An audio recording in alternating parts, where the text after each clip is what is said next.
Ma'am yes. Ma'am actually ना हमारा जो चैप्टर 17 है ना, कॉन्स्टिल वो स्टार्स वाला, यस बेटा। Stars and the solar system, उसमें से हमको स्कूल में से पीपीटी बनाने की आई है। वो ओके, है सब्जेक्ट एंड अरेंजमेंट, तो मैं कॉन्स्टिलेशंस वाला टॉपिक लूँ? मतलब कोई भी ले सकते हो। हाँ मैम, वो चैप्टर में से कोई भी ले सकते हो। 17 में से कोई भी ले सकते हो हाँ टॉपिक, मैम। तो आपको जो अच्छा लगता है बेटा वो ले लो, को इंटरेस्टिंग लगता है वही ले लो। कॉन्स्टिलेशन ले ओके लो, मैम। या फिर कॉन्स्टिलेशन नहीं लेना है तो अदर सेलेस्टियल ऑब्जेक्ट्स ले लो। बेस्ट ऑप्शन है। और मैम हम लोग दो तीन टॉपिक भी ले सकते हैं, ऐसा कुछ नहीं है कि हमको एक ही टॉपिक देन तो लेने का। हाँ, देन तो मच बेटर राइट। आप ओके। कॉन्स्टलेशन ले लो, अदर सेलेस्टियल ऑब्जेक्ट्स ले लो, बिकॉज प्लैनेट्स लेके फिर से कोई आई थिंक ये डिस्ट्रीब्यूट किया है, चैप्टर वाइज डिस्ट्रीब्यूट किया है क्या आपके स्कूल में बेटा? नो मैम, सब्जेक्ट एनरिचमेंट का है, उसमें टॉपिक्स नहीं दिए, हमको खुद चूज करने थे। ओके, ठीक है, आप 17 ले रहे हो मतलब, right? Yes ma'am. Ma'am chapter 17 है, पर उसमें से टॉपिक आपको जो लेना है वो ले सकते हो। हाँ, तो आपको कौन सा ऐसा है अच्छा लगता है? मैम, मैंने तो कॉन्स्टिलेशन लिया है। कॉन्स्टलेशन लिया है ना, तो सेम ही बताया राइट मैंने भी।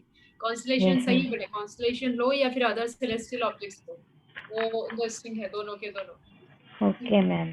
ठीक है, तो अगर पीपीटी बनाने में कोई हेल्प चाहिए तो बता देना। राइट, कैसे ओके पावर मैम। पॉइंट में बनाने वाले हो आप? Yes ma'am. ठीक है, कैसे बनाओगे? पिक्चर्स, वीडियोस, ये सारी चीजें ज्यादा यूज करो, राइट? Ma'am presentation. मैंने तो है ना स्टार्टिंग में पहले जीआईएफ रखा है, और फिर हम मैं टाइपिंग करके वो सब करूंगा, पिक्चर्स भी रखूंगा। हम्म, ओके। पिक्चर्स के अलावा हो सके तो थोड़े से एनिमेशन डालो। ठीक है। मैं वो तो मैं हर पीपीटी में रहता हूँ। ठीक है, चलो कोई बात नहीं। मैम ओके, अगर हाँ हाँ बोलो बेटा। मैम आज स्कूल में से मार्क्स मिले PT1 के साइंस के। कौन से वाले? ये कौन सा अभी टेस्ट गया था वो? अच्छा ठीक है, क्या हाँ मिले मैम, बताओ। उनमें से। Yes ma'am. Ma'am 58 out of 60। 60 marks का था? Okay. Yes ma'am. 58 out of 60, तो 2 मार्क्स कहाँ पे गए? मैम वो मेरा एक डायग्राम मुझे समझ नहीं आ रहा था, मैम ने आइडेंटिफाई करने को बोला था तो वो मैंने छोड़ दिया। डायग्राम आइडेंटिफाई करना था, कौन सा था बेटा? मैम नाइट्रोजन साइकिल था, पर मैम मुझे हाँ। समझ नहीं आया और टाइम भी मेरा कम हो रहा था तो। अच्छा, नाइट्रोजन साइकिल में दो टाइप के बैक्टीरियाज रहेंगे, राइट? एक तो यस। नाइट्रोजन फिक्सिंग और डीनाइट्रिफिकेशन। नाइट्रोजन फिक्सिंग यानी नाइट्रोजन को फिक्स करेंगे, और डीनाइट्रिफिकेशन यानी जो फिर से एयर में उसको रिलीज करेंगे, राइट? यस बेटा। तो यस मैम। ये दो चीजें होगी, यानी दो टाइप के बैक्टीरियाज होंगे, और नाइट्रेट का फॉर्म होगा NO2 NO3, right? Yes ma'am. तो इसके अलावा तो बेटा और कुछ याद रखने लायक है भी नहीं, तो आपको कौन सी चीज नहीं आई बताओ? आपने देखा होगा ना कि क्या नहीं मिस हो गया, तो क्या था वो एक्चुअल में? मैम वो पिक्चर में मैम नाइट्रोजन फिक्सिंग का था, पर पहले मुझे समझ नहीं आया, फिर मैंने देखा ना फिर से एग्जाम के बाद तो मुझे पता चला, पर मैम वो छूट छूट गया था पहले से। टाइम ऑलरेडी, ओके, मतलब टाइम कम पड़ा था, ऐसा कुछ है? यस मैम, वो मेरी लिखने की स्पीड थोड़ी कम है तो ऐसा होता है मैम। ओके, चलो आज एक नया पॉइंट समझ में आया। ठीक है, ये सबके लिए हम डिस्कस कर सकते हैं बेटा, ओके, डेफिनेटली। ठीक है, इस केस में क्या करोगे बेटा अभी आप? आपकी जो राइटिंग स्पीड है उसके लिए कुछ इम्प्रूवमेंट करोगे? यस करोगे मैम। तो क्या अभी करोगे? मैम अभी मैं ऐसा करती हूँ क्योंकि अभी भी मैं होमवर्क लिखने बैठती हूँ ना, तो मैम हम्म, मैं जैसे ज़्यादा होमवर्क होता है तो मैक्सिमम 1 hour रखती हूँ और उसमें ओके, कंप्लीट करने का ट्राई करती हूँ। अच्छा। एक और भी बात है, जब भी हम राइटिंग पोर्शन लिखे ना, तो जरूरी नहीं है, अच्छा आप जब भी होमवर्क करते हो पैटर्न क्या होती है, आप अपने टेक्स्ट बुक में से उसके अंदर लिखते हो सारा? यस मैम, टेक्स्ट बुक में से आंसर्स फाइंड करते हैं। ओके, तो उसको अगर आप पॉइंट वाइज लिखो बेटा, पॉइंट वाइज समझते हो ना, सारे पॉइंट्स नहीं, जो मेन पॉइंट्स है सिर्फ हम उसको मार्क करेंगे। सपोज प्लैनेट्स के लिए या कॉन्स्टिलेशन के लिए, कोई एक कॉन्स्टिलेशन के लिए, तो हम पूरे सेंटेंसेस को मार्क नहीं करेंगे, सिर्फ उसके सीजन, उसका टाइमिंग, राइट, कितने स्टार्स है, यस मैम। शेप क्या है, बस इतने में सारे पॉइंट्स आ गए। तो सबसे पहले उसके मेन पॉइंट्स लिख लो, है ना, फिर उसके ऊपर हम पूरे पैराग्राफ से स्टोरी जो भी बनाते हैं वो बना सकते हैं आराम से। मेन पॉइंट्स आ गए वहां पे सारे, राइट, तो वहां पर आपका मेन पार्ट तो खत्म हो गया। Drishti 51 out of 60, very good, okay, both of you very good बेटा। But the point is that कि जब भी स्पीड कम हो रही हो ना, सबसे पहले देख लो कि मार्क्स का वेटेज कितना है किसी क्वेश्चन के अंदर, है ना, फिर स्टार्ट करो अपना लिखना कि ये अगर कोई एक पोर्शन में 4 मार्क का क्वेश्चन या 3 मार्क का सबसे ज्यादा है, right, so you need to give that more amount of time there, है ना। 1 और 2 मार्क्स के क्वेश्चन में 1 सेंटेंस में 1 मार्क का क्वेश्चन फिनिश हो जाएगा। 2 मार्क्स के क्वेश्चन में भी ज्यादा से ज्यादा गिव रीजन या एक्सप्लेनेशन होगा या फिर व्हाई होगा, राइट, वेयर व्हाट होगा, दैट्स इट। 3 और 4 मार्क्स के क्वेश्चन ही ऐसे होते हैं जहाँ पे थोड़े डिस्क्रिप्टिव होते हैं, राइट। अब डिस्क्रिप्शन में देख लो, सबसे पहले जब भी पेपर को स्कैन कर रहे हो, स्कैन यानी फर्स्ट 5 मिनट्स ऑलवेज, कितना भी आप लेट क्यों ना हो रहे हो, फर्स्ट 5 मिनट्स स्कैनिंग में लो। स्कैनिंग इन द सेंस पूरा पेपर देखो। अब सपोज आपका रेशियो 60-40 का है, यानी 60% नहीं आता और 40% आता है, ओके, ये वर्स्ट सिनेरियो बता रही हूँ, ओके, सपोज वर्स्ट सिनेरियो है कि 60% नहीं आता और 40% आता है। इन दैट केस क्या होगा, आप बोलोगे कि पेपर मैंने पढ़ लिया, अब मैं टेंशन में आ जाऊंगा या आ जाऊंगी, है ना, कि 60% तो मुझे नहीं आता। But don't worry about it, जो 40% आता है सिर्फ वही से स्टार्ट करो बेटा, ओके। 40% जो आपको आता है वो परफेक्टली लिखो, कंप्लीट लिखो। अब क्या होगा, वो 40% एटलीस्ट आपके हाथ में है ना। 60% के ऊपर हमें ध्यान उस टाइम पे नहीं देना है, टेंशन नहीं करना है। वरना क्या होता है, 60% के पीछे अगर आप लगोगे कि ये मैं कुछ भी करके याद करूंगी या फिर उसके बारे में लिखूंगी, राइट, तो वो 60% के चक्कर में 40% जो आता है वो भी चला जाएगा। सबसे पहले 40% जो आता है वो परफेक्ट लिख लो, ठीक है। आप समझ लो कि 70-80% आपको पेपर में पूरा आता है, या फिर 50 या 10% ही डाउट है। कोई 2-3 ही क्वेश्चन ऐसे जो आपको लग रहा है कि मुझे नहीं आते, उसको आराम से साइड पे रख लो भी, उसके लिए जगह छोड़ दो या फिर लास्ट में रखो, ठीक है। आपको पता ही है ना कि आप क्वेश्चन वाइज लिख सकते हो बेटा। Suppose 5 question, yes ma'am. ठीक है, तो आप क्वेश्चन 4 भी उठा के पहले लिख सकते हो, कोई प्रॉब्लम नहीं, बट क्वेश्चन 4 पूरा कंप्लीट करना पड़ेगा, ठीक है। फिर क्वेश्चन 1, क्वेश्चन 2, बट वो आइडेंटिटी जब भी आप उसको लिखो, वो ऐसे लिखो कि आपका मेन पेज का हेड होता है ना बेटा, जनरली हम कहाँ पे लिखते हैं, पेज बचाने के चक्कर में उसको कहीं और लिखते हैं, राइट। सपोज ये पेपर है, तो ये पेपर में ऑलवेज आपका हेडिंग यहीं पे होना चाहिए, क्वेश्चन 4A बड़े अक्षरों से। ये आदत अभी से डाल दो, ओके, बोर्ड में वो बहुत ही अच्छे रहेगी, फाइन। यहीं से लिखो, जैसे ही नया क्वेश्चन स्टार्ट हो, यहाँ नीचे से लिखने की कोई जरूरत नहीं है, सेकेंड वाला उठाओ और वहीं से स्टार्ट करो। ये बहुत ही इजी होगा आपके टीचर्स के लिए जब भी वो आपका पेपर चेक कर रहे होते हैं, है ना। और दूसरी बात मैंने बताई थी, साइंस में जहां पर भी जरूरत पड़े डायग्राम पहले ड्रॉ कर दो, ताकि आपके टीचर्स क्लियर हो जाएंगे कि आपकी थियोरी क्लियर है, उसमें कोई गोल गोल आंसर नहीं है ना। और जब ऐसे क्वेश्चन आए आपको लगता है कि मुझे नहीं पता, राइट, जैसे तनिष्का ने बताया, दृष्टि, आप लोगों की एग्जाम हो गए, राइट। अब इस एग्जाम के अंदर जब आपको लगता है कि ये क्वेश्चन मुझे लग रहा है कि I am little bit doubtful, ऐसे क्वेश्चन में क्या करना है, आपको जितनी नाइट्रोजन साइकिल आती है, पेंसिल से आप ही के पेपर में एक बार लिखो पूरा कि मुझे कितना आता है, राइट। नाइट्रोजन साइकिल में स्टार्ट होगा कहाँ से बेटा, नाइट्रोजन एटमोस्फियर में है, वो आएगा वापस कहाँ पे, लैंड में। कौन लाएगा उसको, लैंड। राइट बेटा, करेक्ट। तो वो बैक्टीरिया उसको वहां पे लैंड में किससे एब्जॉर्ब करवाएंगे, रूट से। अब रूट से एब्जॉर्ब होने के बाद वो यूटिलाइज हो जाएगा प्लांट से। जब वो प्लांट की डेड या जो भी एनिमल्स उसको खाने वाला इज गोइंग टू डिकम्पोज, तो फिर से वही बैक्टीरिया, सेम बैक्टीरिया हो गए नहीं, दूसरे बैक्टीरिया उसको क्या करेंगे, डीनाइट्रीफाइंग, यानी उसी को एयर में रिलीज कर लेंगे। इतना आपने लिख दिया। अब मैच करो आपके पास जो डायग्राम है उसके साथ, वहां पे क्या पूछा है क्वेश्चन में। अगर हो सके तो कंप्लीटली ब्लैंक मत छोड़ो, आपको जो भी थोड़ा सा भी रिलेटेड लग रहा है ना आंसर, 10% भी, उसको वहां पे लिख लो, क्योंकि यहाँ पे कोई नेगेटिव मार्किंग सिस्टम नहीं है, राइट। अगर आप गलत लिख लोगे तो हो सकता है कि गलत हो जाए, बट नेगेटिव मार्किंग नहीं है, तो लिख लो बस उसको, फाइन। हाँ, अगर नहीं आता, बिल्कुल भी 0 है, तो बिल्कुल भी हम गप्पे नहीं लगाएंगे, है ना। कुछ लॉजिक भी अगर पता है तो डेफिनेटली लिख लेंगे, बट अगर लॉजिकल आप बिल्कुल श्योर ही नहीं हो कि ये लॉजिक है इसके पीछे का, तो आप बिंदास उसको जाने दो, राइट, है ना। और फिर कोई भी कंसेप्ट बेटा, एक चीज है इंपॉर्टेंट साइंस में, कोई भी कंसेप्ट, ओके, कोई कंसेप्ट के, अगर कंसेप्ट हम क्यों बोलते हैं, वो कंसेप्ट आगे जाके आपको क्या लगता है कि हर एक स्टैंडर्ड में आपको अलग अलग सी चीजें मिलेगी? नहीं, जो आपने रिप्रोडक्शन इन प्लांट पढ़ा है वही आप 12th तक पढ़ोगे, जो एनर्जी पढ़ रहे हो 12th तक पढ़ोगे, या फिर लाइट को पढ़ रहे हो वो वहां तक जाएगी। जो भी फिजिक्स केमिस्ट्री बायोलॉजी में आपका बेस था उसी को आगे डिटेल में पढ़ रहे हो आप, ठीक है? एक चीज क्लियर है? तो आपका आगे के स्टैंडर्ड अगर क्लियर है, कंसेप्ट क्लियर है, तो एटलीस्ट आपको बेसिक चीजें क्लियर होगी। बेसिक यानी क्या? अगर लाइट के बारे में बोले तो उसकी कैरेक्टरिस्टिक क्या है? So you will tell that linear movement होती है, राइट? लाइट है वो दोनों जगह पे ट्रैवल हो सकती है, स्पेस में भी और एटमॉस्फेयर में भी, है ना? ये इसी के बेसिस पे अगर आपको क्वेश्चन पूछा जाए कि हम क्यों लाइट ईयर में ही मेजर करते हैं, अब समझ लो कि सपोज शाग्निक ने उसके बारे में कुछ पढ़ा ही नहीं, वो पढ़ना ही भूल गया, या फिर पढ़ा था बट एक बार पढ़ के छोड़ दिया था तो बिल्कुल याद नहीं।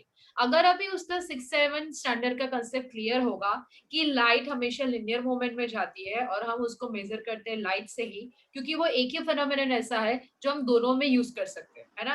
तो इसके ऊपर, इसके बेस पे भी अगर अपना आंसर बनाएगा तो वहां पे चांसेस है ना, मार्क्स मिलने के। हाँ या ना? हाँ मैम। कंप्लीट नहीं जाएगा बेटा, इसलिए मैं हमेशा बोलती हूँ कि जब भी यहाँ से एक बार हो जाए आपका खत्म, तुरंत ही देखने की जरूरत नहीं है ना? हमारा एक दिन ऑल्टरनेट डे पे होता है लेक्चर, ओके? तो हो सके तो सिर्फ जैसे न्यूज़पेपर कैसे पढ़ते हैं, है ना, फटाफट से स्किमिंग, जैसे मैगजीन कैसे पढ़ते हैं, राइट, वैसे ही इसी बुक को पढ़ो। याद नहीं रखना है, सिर्फ जो हमने आज पढ़ा है उसको एक बार देखो कि क्या वो वर्डिंग्स थे, क्या चीज हमने पढ़ी, ठीक है? सिर्फ इतना भी करोगे ना तो कोई भी एक टॉपिक या क्वेश्चन को लेके आप कंप्लीटली ब्लैंक या जीरो कभी नहीं होगे, है ना? उसके बारे में आप कुछ ना कुछ, या फिर अटेंटिव रहोगे आपके क्लासेस में, है ना? क्लासेस जहां पर भी चल रहे हो, स्कूल क्लासेस कहीं पर भी, अगर आप वीडियो भी देख रहे हो और उस टाइम पे आप 100% अटेंटिव होगे ना बेटा, उसमें से आपको 10-20% पक्का याद होगा जो आप लिख पाओगे, ठीक है? सबसे बेटर पे आपको जो लगे, लिखना, बोलना, पीपीटी बनाना, वीडियो देखना, इसकी गेम्स खेलना, इसके रिलेटेड कंसेप्ट के रिलेटेड सिमुलेशंस प्ले करना, सारी चीजें, ठीक है? हमारा लास्ट टाइम क्या होना चाहिए कि वो कंसेप्ट हमें पता होना चाहिए, है ना? Just because you are going to be judged on the basis of what? Writing, है ना? इसलिए ये करना पड़ेगा, राइट? मैम चलो अब हम स्टार्ट होगा। मैम मैं ऐसा पूछ रहा था कि मैम ये जो मैम आप बोल रहे हो कि है ना, हमको अगर एग्जाम में कोई ना आए तो मैम वो 20% लिख के मैम फिर क्या करना चाहिए हमको? मतलब हमको आगे करना चाहिए अगर थोड़ा बहुत आए, या फिर छोड़ देना चाहिए चलो पेपर? कोई एक क्वेश्चन बताओ सामने, कोई ऐसा क्वेश्चन बताओ मुझे कि जो हम अभी डिस्कस कर पाए आपके लिए। मैम मैं ऐसा पूछ रहा था कि अगर एग्जाम में सपोज आपने जो बोला वो वर्स्ट कंडीशन है, 20% आने के बाद छोड़ देना चाहिए या लिखना चाहिए? हाँ अब मैम समझ अगर लो आए पूरी थोड़ा क्वेश्चन बहुत। को लेते हैं हम, ठीक है? अब समझ लो कि आपको पूछा गया कि मेटियोर मेटियोराइट्स के बारे में बताओ, या फिर ये पूछा गया कॉन्स्टिलेशन, ओरायन कॉन्स्टिलेशन। अब ओरायन आपको थोड़ा थोड़ा सा याद होगा कि हाँ मैम ने पढ़ाया था स्कूल में, हाँ क्लास में भी कुछ पढ़ा था कि हंटर जैसा कुछ होता है, ठीक है? तो आपने क्या किया, नॉर्मल सा एक शेप का हंटर ड्रॉ कर दिया और वहां पे कॉर्नर पे स्टार्स बना दिए, हंटर जैसा कुछ, उसका शील्ड है, एक उसका बो और एरो है, इतना बना दिया, राइट? अब वहां पे आप क्या करोगे, ओरायन के बारे में आपको जितने भी आपने सुना होगा क्लास में, क्योंकि आपने पढ़ा तो है नहीं, वो छूट गया था, पूरा पढ़ना ही छूट गया था, राइट? उसके बारे में आपको सिर्फ इतना याद है थोड़ा सा कॉन्शियस माइंड में कि हाँ ओरायन एक कॉन्स्टिलेशन है जो हंटर की तरह, हंटर के शेप पे जाती है, राइट? तो आप एटलीस्ट वो तो लिख सकते हो ना। समझ लो कि वो क्वेश्चन 2 मार्क्स का है ना? हाँ वही वही मीत, ठीक है? ये दिख रहा है पूरा रोबोटिक ऐसे हंटर जो क्या चला रहा है, एक हाथ में एरो और बो लेके चला रहा है। मैम उसकी शेप का कुछ रफ डायग्राम ड्रॉ करके उसके कॉर्नर पे स्टार्स लगा दोगे, ओरायन को लिख दोगे आप कि हाँ ओरायन का एटलीस्ट मुझे इतना पता है कि इट्स अ हंटर, है ना? That person was Hunter, right? So that shape is like Hunter, he is hunting something, and वो कॉन्स्टिलेशन है। अगर उसके बारे में कुछ याद है, सीजन, टाइमिंग, तो लिखो, अदरवाइज जितना लिखा है उसके बेसिस पे चांसेस है कि एटलीस्ट 0 नहीं मिलेगा बेटा। उसके आगे अगर कुछ भी याद नहीं है तो गप्पे नहीं लगाने, है ना?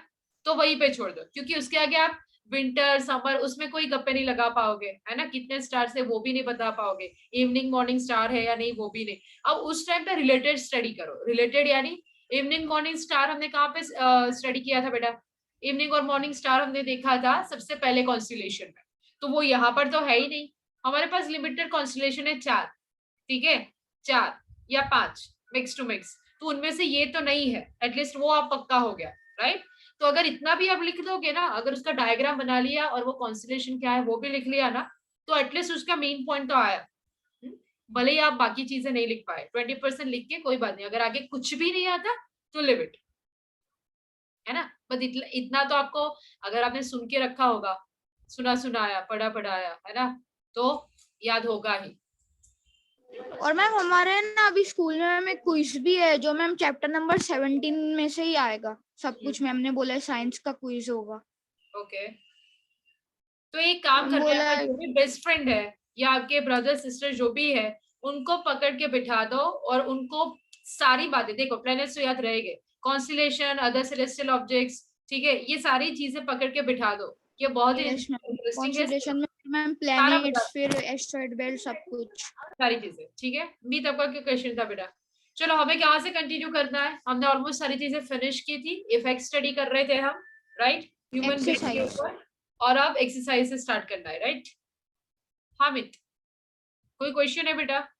मैम वो जो अभी मैंने आपको पिक्चर बताया वो भी हो रहा है नहीं है? कौन सा वाला? फर्स्ट वाला बताया वो हो रहा है बेटा। I am going to share that page. हाँ, I am going to share that page, don't worry, we are going to continue with that exercise only, right. हाँ तो मैम वो भी हो रहा है नहीं है ना? Yes, Hunter, yes. You'll find out in different shapes in that case. So don't worry about that. Whatever is there, see, जब भी आप कोई भी ज्यादा मटेरियल्स रिफर कर रहे हो और कंफ्यूज हो रहे हो ना, सपोज लाइट ईयर्स के लिए कि कितने नंबर्स है वहां पे, या फिर शेप के लिए यहाँ पे, ठीक है, एट दी एंड कौन सा कंसिडर करोगे? Text book.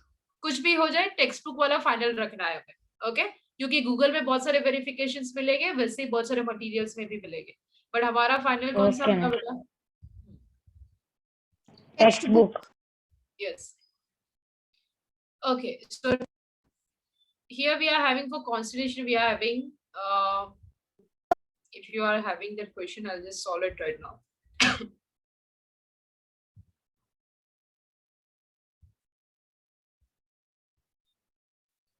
Okay, देखो constellation में यहाँ पर ये जो आपने दिखाया, that is what बेटा? The structure, Sirius, that is Sirius. Sirius is the star, हमने डिस्कस किया था हैरी पॉटर में, एक प्रोफेसर है सीरियस, प्रोफेसर सीरियस, है ना, वो यस मैम। वर्ड यहाँ पे मैच करता है, राइट, सीरियस। तो ये वाली कॉन्स्टेलेशन हमने कहाँ पे देखी थी? ये कौन सी कॉन्स्टेलेशन है? ओरायन, ठीक है। ओरायन जो दिखाया है वो सीरियस स्टार को कैसे लोकेट करते हैं वो दिखाया है, और यहाँ पे जो पार्ट दिखाया बेटा वो हंटर के साथ, कि क्यों हम उसको ऐसे शेप पे काउंट करते हैं। अगर आप टेक्स्ट बुक का डायग्राम देखोगे ना, तो यहाँ पे आपको कोई एंगल से ये हंटर नहीं दिखेगा, है ना, बट अगर हम इस इमेज में जाके ओरायन को देखेंगे तो वहां पे आपको एक शील्ड मिलेगा, एक वहां पे आप देखोगे कोई वेपन भी मिलेगा, राइट। अब यहाँ पर मेन चीज ये है कि 3 + 3 6 + 2 8 स्टार्स दिखाए, और वहां पर भी आपको वेरिएशन मिलेगा 8 to more than 8 स्टार्स, ठीक है। तो अगर आप यहाँ पे 8 से ज्यादा दिखाओगे तो डेफिनेटली यहाँ पे शील्ड भी कवर हो जाएगा और उसका जो भी वेपन है वो भी, ठीक है। तो वो हमेशा कॉन्स्टेलेशन में एक फिक्स स्टार्स हमने नहीं रखे, इवन सप्तऋषि में भी हम 7 और 8 बोलते हैं, right. So it's completely fine. तो यहाँ पर सीरियस स्टार को कैसे लोकेट करें, जैसे हमने बिग डीपर में देखा था, राइट, सप्तऋषि में, उर्सा मेजर में देखा था पोल स्टार को लोकेट करने के लिए। एक डायग्राम यहाँ पर और भी है कि जब रोटेट करती है, राइट, कौन सी चीज रोटेट करती है? अर्थ रोटेट करता है, इसलिए हमें उसके लोकेशन भी ये चेंज होते हुए मिलेंगे, राइट। ये दिख रहा है बिग डीपर पूरा कैसे 17.14 वाली इमेज में। तो ये सारे उसके अलग अलग से पार्ट है जो साइड्स हम देख रहे हैं, फाइन, नथिंग एल्स। चलो फर्स्ट क्वेश्चन से स्टार्ट करते हैं।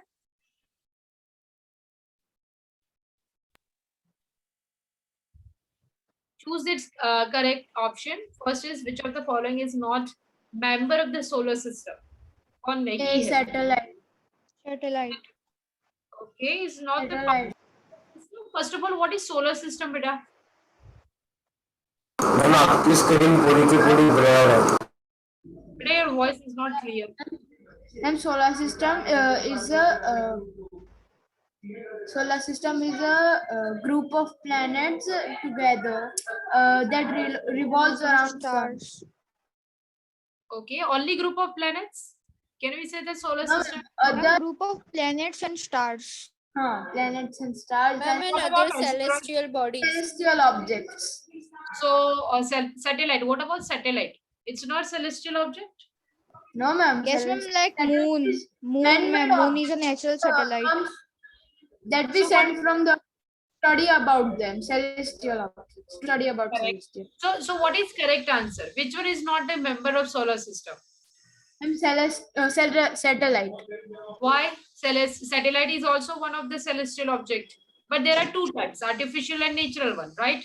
So if we are going to consider, they have mentioned here whether it's artificial or Ma'am, a natural. constellation. Why constellation? If constellation, then why? If comet, see, we are having three groups. Okay, asteroid and comet, those are the celestial, other celestial objects. Constellation means what? Group of star, and satellites is once again. Ma'am, can I say? Yes, beta. Ma'am, a constellation is not a member of the solar system because these are group of stars that forms an shapes. Correct.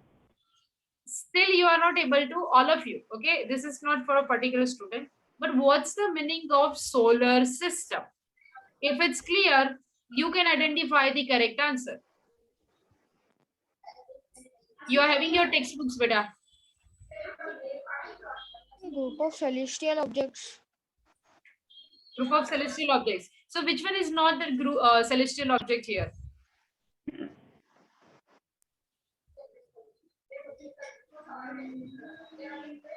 Ma'am, constellation. Yes. Yes, beta. मेरे को भी constellation ही लग रहा है. लगना लगाना नहीं है. You are having your textbook, right? Textbook open करो, सोलर सिस्टम की डेफिनेशन फाइंड करो, उसमें कंसीडर करो एस्ट्रॉइड की property is going to match with the solar system और नॉट. फर्स्ट ऑफ ऑल, चलो, what is the condition for solar system? When you are going to say that this is solar system, this is the part of solar system.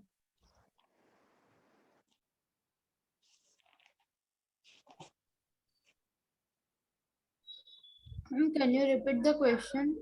You are having your textbook, no, beta? Yes. Which of the following is not a member of solar system? Sirius. Sirius is not there in the option. We are having asteroid, satellite, constellation, and comet. Oh, it's satellite. No, ma'am, constellation. Why Yes, ma'am, constellation, beta? If it's I don't think so. why The constellation will count. Ma'am, satellite is the correct option as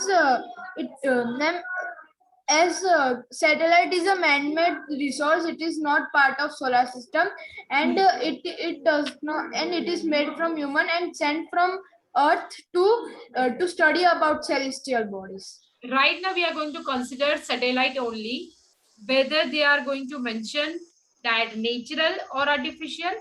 Okay, but right now we are going to consider satellite only because asteroid, No, ma'am. constellation, I think so. It's constellation. and comet. Yes, beta. If constellation, then why? First of all, can anyone tell me the definition of solar system, beta? हमने start वहीं से किया था, याद है कुछ? Yes, ma'am. Yes, जो constellation बोल रहा है, constellation क्यों? बताओ मुझे. Ma'am, it is not satellite. Constellation नहीं होगा. Constellation नहीं होगा बेटा. It's a group of star, planets, and It other is already a celestial. part of solar system. So they are part of solar system. Satellite हम इसलिए ले रहे हैं अभी. हाँ बोलो. Ma'am, constellations are made by stars, and stars are in the solar system. It is a part of a solar system. Correct. They are part of solar system. इसलिए हम सैटेलाइट, क्योंकि सैटेलाइट में कुछ मेंशन नहीं किया है अभी, right? Second, जब भी आपको डाउट हो ऐसे क्वेश्चन में, तो आपके जो भी चार ऑप्शन है उन सबको रिलेट करके देखो, है ना, कि सोलर सिस्टम पहले तो क्या है. सोलर सिस्टम यानी उसके अंदर कौन कौन से पार्ट्स हो गए, तो उसके अंदर मैम जब बहुत सारे सेलेस्टियल बॉडीज ना सन के अराउंड रिवॉल्व करते हैं तो वो सोलर सिस्टम को फॉर्म करते हैं. राइट. ओके, चलो next part. Which of the following is not the planet of the sun? Ma'am, option A. Option A. Yes, ma'am, Sirius. हाँ, ये बहुत ही नॉर्मल सा क्वेश्चन है, right? Sirius. Next one, phases of moon occur Phases because of A. Ma'am, A. Ma'am A होगा. We can see only that part of the moon which reflects light towards us. Reflects light towards us. और क्या है हमारे पास option? Phases of moon occur These can It's only the part of this false only, ma'am. The statement is only false. Instead of what covers only one part of moon surface, the thickness of the moon atmosphere is not constant. Ma'am, can I say, ma'am? देखिए बेटा, सबने एक साथ में बोला तो वो बहुत ही अच्छा किया, है ना? So phases of moon occur because of what? Second option we cannot take. Third option, shadow of earth covers only a part of moon surface. We are going to see the reflection. Okay. The thickness of moon's atmosphere is not constant. तो B और C तो relate ही नहीं करता. हमारे पास दो option ऐसे हैं जहाँ पे हम बोल सकते हैं, sorry, B और D relate नहीं कर रहा है. A and C में we can see only that part of moon which is reflect the light. Simple है वो answer. Now fill in the blanks. Yes, ma'am. Planet which is farthest from the sun is. Neptune. Yes, वो तो हम count ही नहीं करेंगे. Right. Next. Yes, ma'am. The planet with superior radiation color. Mars. Group of stars. Mars. Group of stars से क्या? Constellation. Constellation. That revolves around planet. Satellite. Natural satellite. Satellite की जगह पे यहाँ पे मून वर्ड यूज करना. Moon वो सिर्फ अर्थ के केस में नहीं है. नेचुरल सैटेलाइट को जनरली बोला जाता ही मून है. ठीक है. तो मून सैटेलाइट लिखोगे तब भी फाइन, बट नेचुरल सैटेलाइट लिखो या फिर पहले चूज करो moon word. Shooting stars are actually not Stars. What is that बेटा? Ma'am, asteroid. Asteroid. अब हमने एक मिनट कॉमेट से स्टार्ट किया. Ma'am, they are piece of asteroid that comes Yes, ma'am. The towards piece of asteroid comes from the asteroid belt. Okay हमने start कहाँ से किया था? कॉमेट से. कॉमेट से अगर आइस कॉमेट अगर एंटर होती है या फिर पुल करती है टुवर्ड्स आवर मैग्नेटिक फोर्स, तो फिर वो क्या कहलाएगी? मेटियोर, मेटियोराइट, एस्टेरॉइड और एस्टेरॉइड. मैम अगर मैम जो मैम वो शूटिंग स्टार मैम वो एक्चुअली में होता नहीं है, तो अगर वो अर्थ की सरफेस पे टच हो जाए ना मैम, तो वो मैम Meteorite. हाँ और अगर टच ना हो तो Meteor. एस्टेरॉइड क्या है? एस्टेरॉइड क्या मैम है? एस्ट्रॉइड मैम वो मैम एक सेलेस्टियल ऑब्जेक्ट है जिसमें आइस नहीं होता, और कॉमेट है होता है जिसमें आइस होता है. तो मैम एस्ट्रॉइड जो होता है मैम वो सन के अराउंड रिवॉल्व भी करते हैं. मैम कॉमेट सर उसमें ना एलिप्टिकल ऑर्बिट होता है. करेक्ट. वहां तक ठीक है बेटा. हमने एक पूरी चेन देखी थी अगर याद हो तो, और मैंने नोट करने के लिए भी बोला था. Comet it's followed ma'am. Bye, हमने देखा था कि बहुत सारी चीजें एक दूसरे में से ही ओरिजिन कर रही है. एट दी एंड जो हमारे पास शूटिंग स्टार आ रहा है वो कहाँ से आया? It may be a asteroid part के ऑफ कॉमेट. पीसेस. कॉमेट से लेके वहां Comets तक एस्टेरॉइड बेल्ट. हमारे पास दो ऑप्शन है. ठीक है. तो वो पूरी स्टोरी याद रखना बेटा, है ना?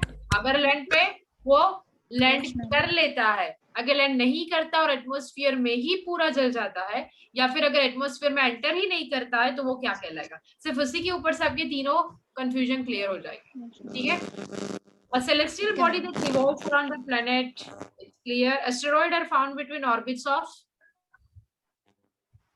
Mars and Jupiter. Mars and Jupiter. correct. The next one, true and false. False में justification के साथ बताना है. Pole star is a member of solar system. Yes, ma'am. false. Party होगा, राइट बेटा? किसने false बताया? हम ट्रू होगा ना. True होगा. Ma'am, because star it है. is star. हाँ तो स्टार है तो कॉन्स्टलेशन में भी तो ग्रुप ऑफ स्टार है ना, फिर भी हमने उसको सोलर सिस्टम Ma'am, बताया. Ma'am, planets are the members of solar system. planets are member of solar system. तो फिर हमारा जो फर्स्ट मल्टीपल चॉइस है वो भी गलत हो जाएगा, क्योंकि group of stars are known as what? Constellation. तो यहाँ पे सिंगल स्टार है, तो क्या हम उसको नहीं बोलेंगे? Constellation. बताओ. सोलर सिस्टम की डेफिनेशन सबको क्लियर करनी है. ओपन करो बेटा सोलर सिस्टम की डेफिनेशन. चलो read the definition of solar system. Yes, ma'am. The sun and the celestial bodies. celestial body में सब आ जाएगा बेटा. Celestial ma'am body celestial bodies which revolve around एक it minute from the solar system. आप मुझे ये बताओ कि सेलेस्टियल बॉडीज में हम किसको इन्वॉल्व करते हैं, चलो ये बताओ। Asteroid, comet, stars, constellation, Planets. हाँ, तो फिर अब बताओ पोल स्टार उसमें आएगा या Planets. नहीं आएगा? satellite. Yes, मैम ma'am, आएगा। आएगा। आप एक बात आएगा मैम। देखो, ये एक्सरसाइज जब भी करते हैं ना, जब मेरा एक्सप्लेनेशन ओवर हो जाए ना, you are going to give it answer, पता है ना। टेक्स्ट बुक के बाहर का कोई क्वेश्चन होता ही नहीं है। इसके मुताबिक इनडायरेक्टली हम ये बोल सकते हैं कि पेपर तो हमारे पास पहले से होता ही है, जो भी एग्जाम आने वाली है ना। बस इतना होता है कि हमें ध्यान देना होता है। आपने कभी वो एस्केप वाली गेम खेली है बेटा, escape the room? Yes, yes No, ma'am खेली है मैम, बहुत खेली है। बस आपको वो हिंट मैम नेक्स्ट कि कहाँ पर वो चाबी है ना। मैम हिंट दी होती है। Yes ma'am. आंसर्स आपके टेक्स्ट बुक में ही है, बस आपको उसके ऊपर ध्यान देना है। ध्यान देना है कहाँ पर, एक्चुअल में कहाँ पर आपका आंसर छुपा है ना, वो वहीं से मिलेगा हमेशा। कुछ भी बुक के बाहर का नहीं होता, कितना भी ट्विस्ट करके पूछना ले, है ना, कुछ भी टेक्स्ट बुक के बाहर का नहीं यस होगा। Ma'am.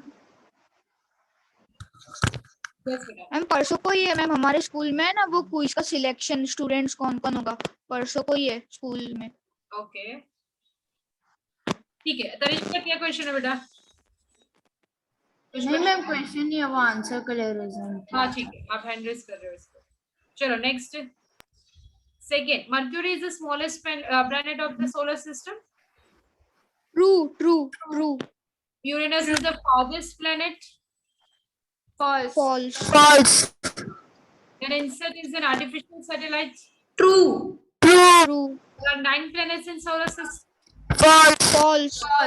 Constellation Orion can be seen only in the with the help of False. Ma'am, it can be seen. It can be seen with eyes also. winter evenings, ma'am. Winter evenings. connect the dot, connect this or match the following columns. Inner planets. It's Earth. Earth, Mars. Earth, ma'am. Earth. We are having only Earth, ma'am. we are- Yes, बेटा, we are having only 2 planets, right? एक तो है अर्थ और दूसरा है Mars. अब Mars. Inner planet का मतलब क्या है? It's there. मैम सबसे नियर है। बेल्ट के अंदर हो, एस्टेरोइड बेल्ट के अंदर हो। बेल्ट कहाँ पर है? मार्स और मार्स और जुपिटर के बीच में। हाँ, तो मार्स तो आउट ही हो गया, तो हमारे पास एक ही ऑप्शन बचा। मैम अर्थ। अब आउटर प्लेनेट के लिए अर्थ तो कैंसिल हो गया। Ma'am Mars. Ma'am Mars. Yes, ये भी कैंसिल। मैम कॉन्स्टेलेशन में ओरायन आएगा मैम ओरायन। और सैटेलाइट ऑफ द अर्थ में मून आएगा। मून। मैम कॉन्स्टेलेशन में ग्रेड मैम सी और एफ दोनों आएंगे। हाँ, हाँ ये मैम। भी आ सकता है कॉन्स्टेलेशन में। Great Bear. Yes ma'am, Great Bear भी हो सकता है। हाँ मैम। पहले ये बताओ कि ग्रेट ग्रेट बियर बियर भी हो होता है नाम, क्या होता है नाम कॉन्स्टेलेशन का? Ma'am Ursa Major. Ursa Major या फिर सप्तऋषि। दूसरा नाम क्या उर्सा है मेजर या सप्तऋषि। सप्तऋषि के अलावा और क्या नाम है? ग्रेट बियर ही है वो। Great Bear. Ma'am Big Dipper. Great Bear ही है। Correct, Big Big Dipper। Dipper. तो यहाँ पे पोल स्टार नहीं जाएगा एटलीस्ट, राइट? बट हाँ, ओरायन Yes, जाएगा और ग्रेट बियर ओरायन जाएगा। और Great Bear and Orion. Constellation में कुछ स्पेसिफिक दिया नहीं है। In which part of the sky can you find Venus if it's visible as is the evening star? Yes बेटा, इवनिंग स्टार कौन सा? इवनिंग यानी जो इवनिंग में ब्राइटेस्ट होता है। अगर विनस है तो वो स्टार हुआ क्या प्लेनेट हुआ? विनस है तो प्लेनेट हुआ या स्टार हुआ बेटा? Ma'am Which part of the planet sky? हुआ ना, प्लेनेट हुआ ना। प्लेनेट ही हुआ, सिंपल है। मैम हाँ, बोलो बेटा, क्वेश्चन है। मैम प्लेनेट होगा, प्लेनेट। वो तो प्लेनेट ही होगा। हमारा क्वेश्चन ये है कि in which part of the sky can you find Venus if it's visible as an evening star? अगर वो इवनिंग स्टार, ऐसे नहीं बोला है कि वो इवनिंग स्टार है, if it's visible as an evening star, तो वो कौन से पार्ट में आपको दिखेगा? Ma'am western part. क्यों वेस्टर्न पार्ट में दिखेगा? मैम क्योंकि परफेक्ट आंसर है वेस्टर्न। मैम क्योंकि मैम सनसेट वेस्ट में होता है। सनसेट वेस्ट में होता है, या देखो हमने क्या एक एक्टिविटी देखी थी, एक एक्टिविटी क्या देखी थी, सनसेट वेस्ट में होता है या अर्थ वेस्ट टू ईस्ट जा रही है इसलिए सनसेट वेस्ट में हो रहा है ना? कैन वी से यस दैट? मैम, उसी वजह वैसा से। वैसा यस मैम। ओके, इसलिए वो कहाँ पे दिखेगा आपको, पूरा वेस्ट, राइट? यानी अगर कोई चीज यहाँ पर है और आप यहाँ जा रहे हो या फिर यहाँ से यहाँ आ रही है, ठीक है, that will remain at the same place, but the direction will change in case of how you are rotating, how you are seeing. Name the largest planet of the solar system. Jupiter. Jupiter ma'am, Jupiter. अगर 1 mark का completely fine, अगर 2 mark का है तो उसके बारे में लिखना पड़ेगा, है ना? What is constellation? Name any 2 constellation. A stars forming Group a of stars is known as of constellation and Ursa Major Orion and and Orion. Saptarishi. Wait बेटा वेट, आप टर्न बाय टर्न 2-2 3-3 पॉइंट्स बता सकते हो, right? पहले बता constellation, तो definition clear हो गई? हाँ Yes बोलो। ma'am. Yes, Ma'am, बेटा। the stars forming a group that has a recognizable shape is called a constellation. Definition clear है, अब कोई भी एक एग्जांपल बताओ। Ursa Major, Orion, Orion, Great Bear. Great Bear. Ma'am Big Ursa bear, ma'am, Minor, big bear. Minor. Ma'am वो भी constellation है Ma'am, ना? कैसोपिया। Ursa Major. कैसोपियन भी हो सकता है। Minor. कैसोपिया। अच्छा नाम मैम, बता लियो दीजिए। मेजर। एक कैसोपिया। मिनट पहले सुनो बेटा, फिर कुछ उल्टा ही लिख के आओगे, है ना? क्वेश्चन आंसर डिस्कस करने के बाद हमेशा उस टाइम पे ध्यान रखो, नेम एनी 2, क्वेश्चन बहुत ही क्लियर पूछा है, नेम एनी 2, दो कोई भी एक नाम दो और आगे एक्सप्लेन करना पड़ेगा, अगर 1 मार्क से ज्यादा है तो, 2 है तब भी उसमें एटलीस्ट 1-2 लाइन तो लिखनी पड़ेगी ही, फाइन? ये एक्सपेक्ट मत करना अभी आप 5th 6th 7th में नहीं हो, तो एक्सपेक्टेशन मत रखना कि सिर्फ उतने 2 नाम लिख लिए हो गया, मैंने तो 2 नहीं 4 लिखे, नहीं। Okay, draw sketches of Ursa Major and Orion. चलो ये अभी ड्रॉ करना स्टार्ट करो बेटा, ओरायन एंड उर्सा मेजर अभी ड्रॉ करना स्टार्ट करो।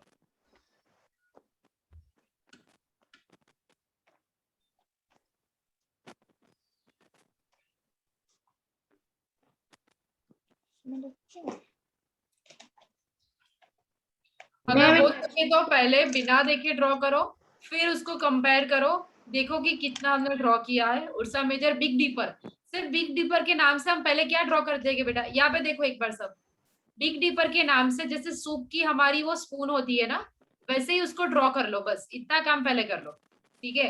अब ये हो गया, यहाँ पे उसके बेसिस पे उसके कॉर्नर पे पहले स्टार्स बना लो, ठीक है? ये स्टार्स भी बन गए यहाँ पे, ओके? अब फिर आजू बाजू में, हाँ होगी I am coming back to that point, है ना? अब बिग डीपर है, जनरली बिग डीपर को कुछ ऐसे बताया गया है ना, हमने तो यहाँ पे सीधा स्पून ड्रॉ किया, बट वहां पे कैसे दिखाया है, कुछ ऐसे, राइट? कुछ ऐसे, यस मैम। तो ऐसे जा रहा है, ये थोड़ा सा बेंड हो गया है बट ऐसे, राइट? अब जितने भी आपको कॉर्नर्स दिख रहे हैं जहाँ पे ये सारे लाइंस मिल रहे हैं, वहां पे आप स्टार बनाओ, राइट? अब सप्तऋषि भी आपको पता है कि सप्तऋषि कैसे होता है, ओरायन के बारे में एक चीज पता चल गई कि ये कुछ ऐसा स्ट्रक्चर होता है, उसने जो शील्ड पहना है, फिर ऊपर की अपर बॉडी और फिर एक नीचे के बॉडी के फॉर्म में, अगर बो दिखानी है तो फिर बो यहाँ पे होगा, और अगर हाथ से एक लेना है तो वहां पर एक स्ट्रक्चर भी बन सकता है, बट इसकी जरूरत नहीं है, तब भी आप इतना पोर्शन तो बना लोगे, अगर इसके कॉर्नर में स्टार्स बना लोगे तो ओरायन हो गया। अब दूसरा पार्ट है ड्राइंग पे क्या ड्रॉ करना है, एक और कासोपिया है, ठीक है? सीरियस स्टार लोकेट करना है इसके बेसिस पे, तीसरा कासोपिया है, और कौन सा है, बिग डीपर, बिग और माइनर हो गया, फिर कौन सा है, कासोपिया हो गया, ओरायन हो गया, राइट? तो चारों को कुछ ऐसे ही याद रखो बेटा, फिर सीजन या फिर उसके टाइमिंग के बारे में याद रखो, ओके? स्टार्ट करो। मैम उर्सा मेजर और ओरायन ड्रॉ करना है ना? यस बेटा। Okay ma'am.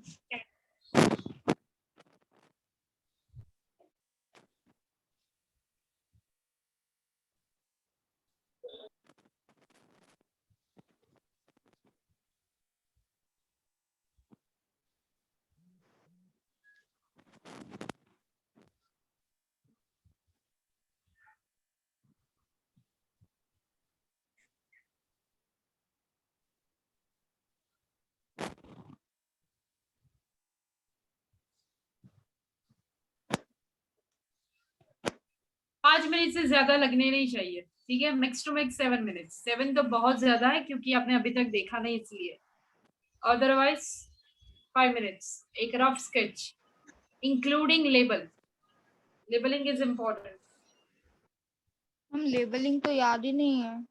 लेबलिंग में है क्या, दोनों स्टार्स को आपको लोकेट करना है और उसके नीचे लिखना है कि ये क्या है, उसके 7 स्टार, सप्तऋषि या जो भी आप नाम देना चाहो, ओरायन, ठीक है, जो भी है। Okay ma'am.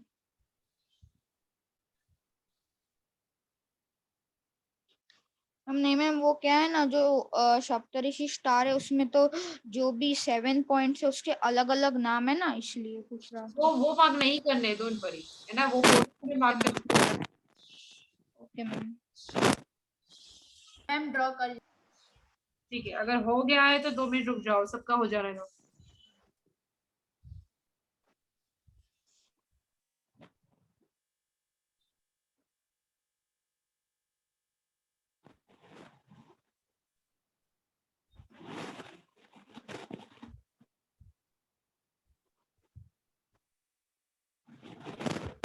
चेक कर लो अगर बिना देखे किया है तो।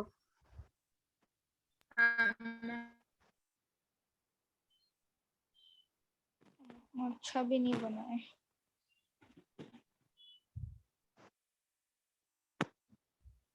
डंडी निकल गई।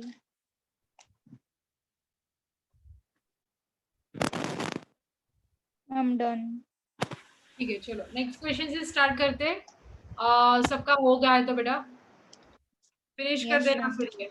ओके, नेक्स्ट क्वेश्चन है, name 2 objects other than the planets which are member of solar system. अभी आपको पता है मैम यस बेटा, comets and asteroids. Comets, Correct. asteroids, satellites. हाँ, अब नेम 2 ऑब्जेक्ट्स बोला है ना, नेम पूछ के 1 मार्क में हो तभी वहीं पे रुक जाना।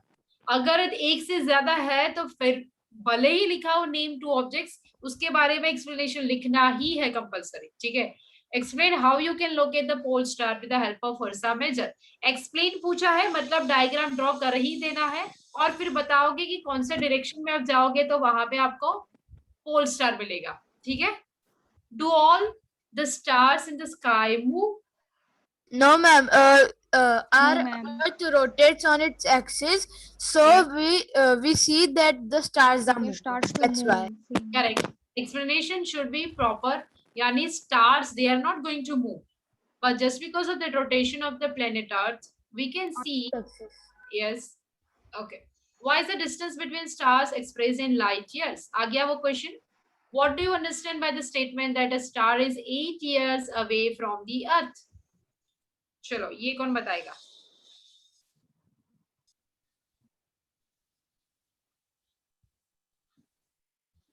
मैम मैं कहूँ? हाँ हाँ बोलो बेटा, आप ही को बताना है। I'm going to confirm that answer. Yes, ma'am. Ma'am, star's light is 8 years away from the Earth because they are too bright and they are too big that our Earth is too small in ahead of the towards it. So they are too far away and they are so shiny that they can be seen from the farther distance. Yes. So that's why we can see moon, stars, and you can see that Venus, right? Why? Because that far distance is going to cause. We cannot see America. We cannot see Paris. We cannot see New Zealand. We cannot see Japan. Why?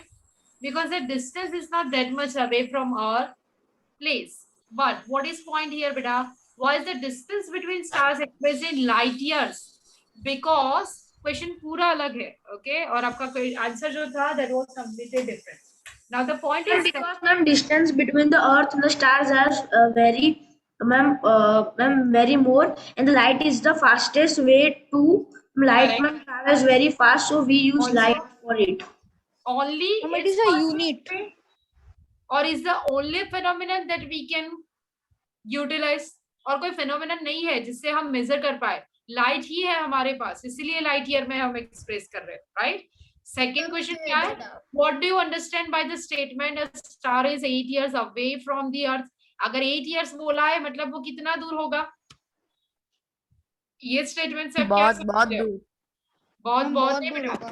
बहुत ऐसे answer नहीं करना है, logical answer करो ना। Science, अगर science के student हो, यहाँ पे आपको वैल्यू दे दी गई है, आपके टेक्स्ट बुक में ऑलरेडी मेजरमेंट के लिए आपको बताया गया है।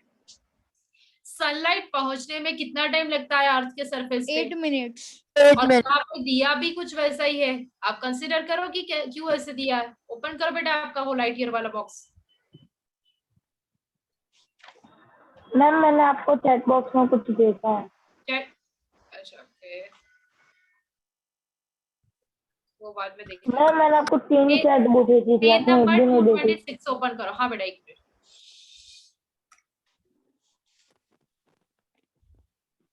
इट्स रिलेटेड टू व्हाट बेटा, just give me a moment. Ma'am 226 पे किया आपको। 222 सॉरी 222 पे ओपन करो। अब वहां पे देखो 8 मिनट्स लेट हाँ, मैम, पहुंचती है कोई भी चीज। एंड एक और भी चीज है, the distance of Alpha Centauri is about 4.3 light years. अगर वो हमें बोल रहे हैं 4.3 लाइट ईयर्स, उसका मतलब क्या है, वो कितनी दूर है?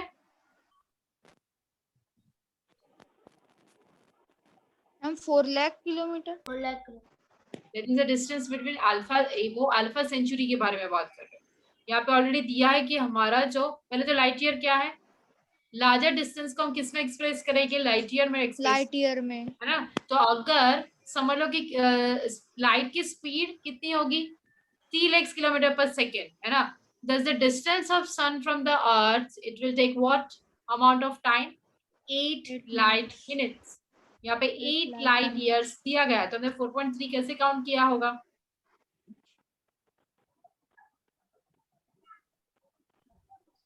Four 4.3 light years. हमारा क्वेश्चन क्या है? What do you understand by the statement that a star is 8 light years away from the earth? 8 light years यानी कितना हो जाएगा distance? 8 minutes. 8 minutes. 8 light years is equal to 8 minutes बेटा। No ma'am, वो सन से अर्थ में रे आने में उतना टाइम लगता है ना। पर यहाँ पे क्वेश्चन क्या है, ये स्टेटमेंट को जस्टिफाई करना है बस।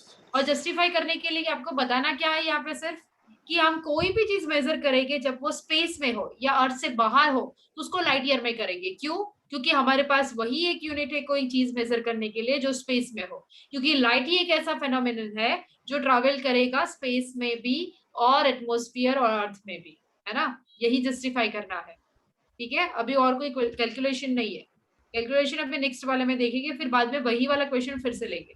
The radius of Jupiter is 11 times the radius of earth. Calculate the ratio of volume of Jupiter and the earth. How many earth can Jupiter accommodate? ये ऑलरेडी हमने डिस्कस किया है, ये आंसर ऑलरेडी है, ठीक है। मैम 318। हमने देखा था बेटा उस वीडियो में कि बड़े से फुटबॉल में से अगर उसकी चेन अगर बाहर से निकाले, ठीक है, यू विल सी कि बहुत सारे अर्थ उसमें से बाहर आ सकते हैं, और वो कितने मैम थे? 1300 अर्थ। करेक्ट। यानी क्या हो गया, अगर 11 टाइम्स ज्यादा है जुपिटर की रेडियस, किससे? रेडियस है, डायमीटर अर्थ से। तो हमें काउंट क्या करना है? काउंट क्या करना है हमें यहाँ पे? How many earth can Jupiter accommodate, ठीक है। तो it was already there. Now Boojho made the following sketch. यहाँ पे हमारे पास एक सोलर सिस्टम का स्केच है। Is the sketch correct? ये देखना है, अगर करेक्ट नहीं है तो करेक्ट करो। चलो मैम नहीं है करेक्ट। वेट बेटा, देख लो पहले सारे।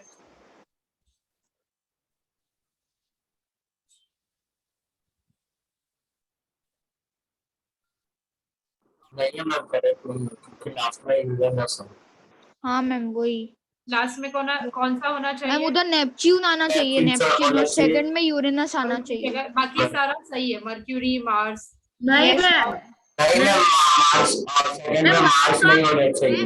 मैम मार्स नहीं आएगा, मर्क्यूरी के बाद वीनस आएगा, के बाद क्या होना वीनस के बाद चाहिए? अर्थ आएगा। बट मार्स कहाँ पे होना चाहिए? Asteroid belt. मैम अर्थ के बाद एस्टेरॉइड बेल्ट, जहाँ पे जुपिटर है ना उस जगह पे मार्स होना चाहिए। एस्ट्रॉइड बेल्ट भी यस फिर किसकी पैर है? अर्थ और मार्स की। अर्थ फिर और आएगा मार्स की। जुपिटर। फिर कौन होगा जुपिटर के बाद? सैटर्न। सैटर्न। और फिर कौन सा बच गया? तो मैम यूरेनस और नेपच्यून, मैम जो कि गलत दिया हुआ है। वो करेक्शन यहाँ पे कर रहा है। ऑलवेज ये करेक्शन वाले जो डायग्राम्स हो गए ना, वो ऐसे ही करो। आपका पहले ऑर्डर जो आपके, पहले ये इमेज देखो ही नहीं, आपका खुद का ऑर्डर लिख लो वरना कंफ्यूज हो जाओगे। ऑर्डर आपको जो याद है वो लिख लो पूरा, फिर वहां पर मैच करो, ठीक है। क्वेश्चन पढ़ लो, ऑर्डर है तो पहले लिख लो अपने खुद का और फिर कंटिन्यू करो। चलो नेक्स्ट क्वेश्चन क्या है? मैम आई हैव मैम हाँ। नेक्स्ट तो कोई क्वेश्चन ही नहीं है। पहले एक काम करो, जिसका भी वो डायग्राम बाकी था वो फिनिश करो। मैम मुझे भी एक डाउट है। मैम तब तक मैं अपना डाउट पूछ लूं। हाँ बोलो। कौन सा डायग्राम जो आपने ओरायन और बिग पीपर वाला, ओरायन सप्तऋषि। क्योंकि हमारे पास एक यहाँ पे कैलकुलेशन है करने के लिए, वो मैं बताती हूँ रेडियस वाला कि कैसे 1300 में काउंट करना है। आपको पता है कि रेडियस या ग्लोब का, जुपिटर का कोई भी ग्लोब का अगर हम रेडियस काउंट करने बैठेंगे तो कैसे कर पाओगे आप? वॉल्यूम ऑफ अर्थ, मैथ्स के अंदर एक आप फॉर्मूला यूज करते हो है ना, 4/3 पाई आर क्यूब। मैम क्या बोल रहे हो आप? हम क्या बोल रहे हो? बेटा हम 15 क्वेश्चन और 14 क्वेश्चन को एक बार यहाँ पे देखेंगे। कैलकुलेशन पूछा नहीं है, बट अगर कैलकुलेशन करना पड़े तो कैसे करेंगे, ठीक है। अगर सपोज हमें काउंट करना कि 1300 आया कहाँ से, क्योंकि किसी ग्लोब का अगर हमारे पास ऑलरेडी कोई वैल्यू है, सपोज यहाँ पे हमें रेडियस दे दी गई है 11 टाइम्स देन दी अर्थ, यानी 11 टाइम्स ज्यादा है, तो हमारे पास किसी भी ग्लोब का वॉल्यूम मेजर करने के लिए एक इक्वेशन होती है, आया ना, 4/3 पाई आर क्यूब, ठीक है। पाई यानी उसकी वैल्यू हमारे पास ऑलरेडी होती है, राइट। आर यहाँ पे रेडियस कितनी है, 11 times more than that of radius of earth, हम वहां पे वो वैल्यू लिख सकते हैं। यस। बेटा आपके डाउट्स क्या है वो टर्न बाय टर्न फिर नोट करके रखो, ठीक है। मैम बहुत शॉर्ट ही डाउट है, एक छोटा ही सवाल। मैम हाँ हाँ बोलो बोलो। मैम जो सन की फर्स्ट रेज होती है वो लास्ट में कहाँ को जाती है, लास्ट में कहाँ पर सन रेज की पहुंचती है? कि फर्स्ट रेज, आपको क्या लगता है कि सन की फर्स्ट रेज होती है? फर्स्ट रेज मतलब कि जब वो सनराइज होता है ना, वो सबसे पहले कहाँ पे होता है, सबसे लास्ट में कहाँ पे होता है? बैकग्राउंड में आवाज आ रही है, मैं आपको मैसेज करता हूँ, चैट में देता हूँ। हाँ पर एक मिनट, अच्छा ये आपके यहाँ से ही आवाज आ रही है, ठीक है चलो लिख लो। मैम हाँ बोलो। मैम हम ऐसे नाइट स्काई में देखते हैं कि स्टार्स ऐसे थोड़े बहुत क्लोजली होते हैं, बहुत बहुत बहुत बड़े हैं ना, तो हाँ, ऐसे but उनके एकदम बीच में बहुत ही क्लोज में वो distance ऐसे होगा, चिपक right? के कैसे रहते होंगे? उनको थोड़ा दूर रहना पड़ेगा ना। इट्स नॉट लाइक दैट बेटा, अभी अभी तो हमने आंसर दे दिया ना। वो आंसर क्या था कि वो एक्चुअल में तो बहुत डिस्टेंस पे है, इसलिए हमें दिखते हैं अपने प्लेनेट पर से, है ना। तो वो एक्चुअल में बहुत डिस्टेंस पे ही है, वो चाहे डिस्टेंस हमारे और उनके बीच में हो या उसके और बाकी स्टार के बीच में हो। यस मैम, दूर है इसलिए तो पास पास दिखता है। मैम पर वो तो बहुत बड़े, तो कोई बार नाइट स्काई में हमको वो बहुत पास पास में दिखते हैं, वैसा नहीं। हाँ बोलो बेटा बोलो, आपका क्या क्वेश्चन है बोलो।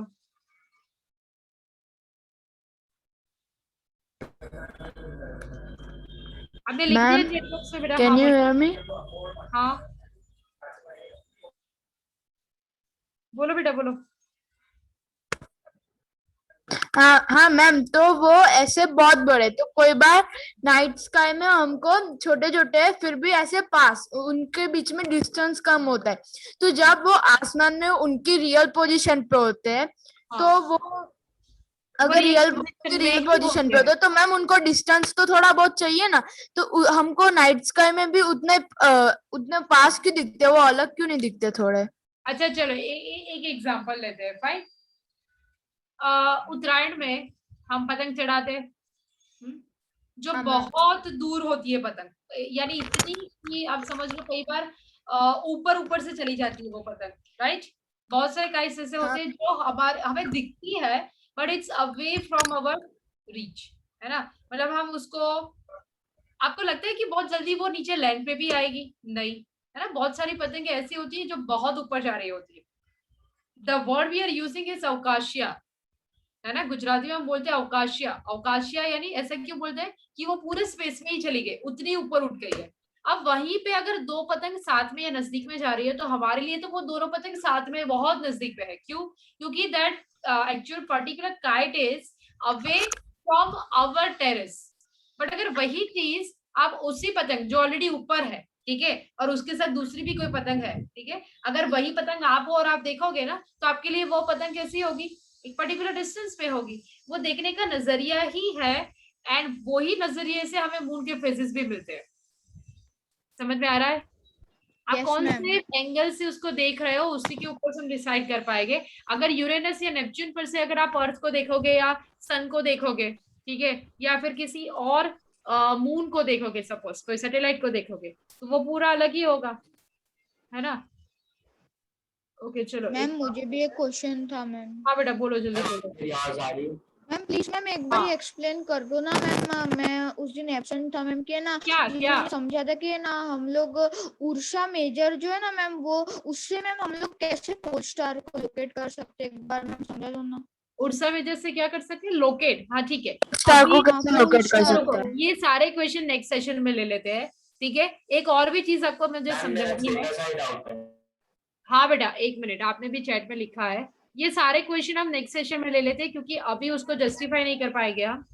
लास्ट सन रे क्या होता है? अच्छा ठीक है, ये सारे क्वेश्चन ले लेते हैं। First and last sunrise, technically first and last sunrise ऐसा कुछ नहीं होता, ये आपको पता ही है, राइट। बट अगर हम काउंट करें तो फर्स्ट सनराइज यानी जैसे ही अर्थ रोटेट करती है, कहाँ से कहाँ, कौन से डायरेक्शन में कर रही होगी, तब ईस्ट के अंदर सनराइज वेस्ट होता से है। ईस्ट। ईस्ट से वेस्ट कर रही होगी या वेस्ट से ईस्ट कर रही होगी? उल्टा ईस्ट कर से रही वेस्ट। ईस्ट से वेस्ट कर रही होगी तो वेस्ट से होगा, वेस्ट से ईस्ट कर रही होगी तो ईस्ट से होगा। अब वहां पे फर्स्ट सनरेज यानी क्या है? एक्चुअल में अर्थ रोटेट कर रही है तो उस प्लेस के लिए वो फर्स्ट सनरेज है ना। अदरवाइज बाकी प्लेस में तो ऑलरेडी वहां पे ऑलरेडी सनराइज ही है। हर कोई बोलता है कि ना फर्स्ट रे जो है होता है सन का, वो हमेशा इक्वेटर में पड़ता है। ओके, इक्वेटर क्यों? क्योंकि वो कैसा शेप है? इक्वेटर एक ग्लोब है, वो सबसे ज्यादा globe है। बाहर आया हुआ पोर्शन है, तो वो पोर्शन ही सबसे ज्यादा नजदीक होगा, ऐसा बोल सकते हैं हम सन के। Yes ma'am. नजदीक इन द सेंस क्या, ग्लोब है इसलिए बेटा, नजदीक यानी उतना भी नजदीक नहीं है। यस ठीक है? मैम, वो तो जो यहाँ सन रे है ना check करो। वो भी इमेजिनरी है। Okay okay fine, I need to stop this session. Fine बेटा, जितना बाय discuss मैम। किया है वो लिख लेना। फाइन, बाय बेटा।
अब हम क्वाड्रिलेटरल स्टार्ट करेंगे, वेरी इंपॉर्टेंट टॉपिक। इसमें कोई भी कुछ बोलेगा नहीं, सिर्फ देखोगे, only look, okay and understand. लिखने का टाइम आई विल गिव। इसका बेटा तुमको एक प्रोजेक्ट बनाना होगा, अब बेटा कोई भी चैट वैट कुछ नहीं करेगा, सब छोड़ो, पंक्ति इधर ध्यान दो।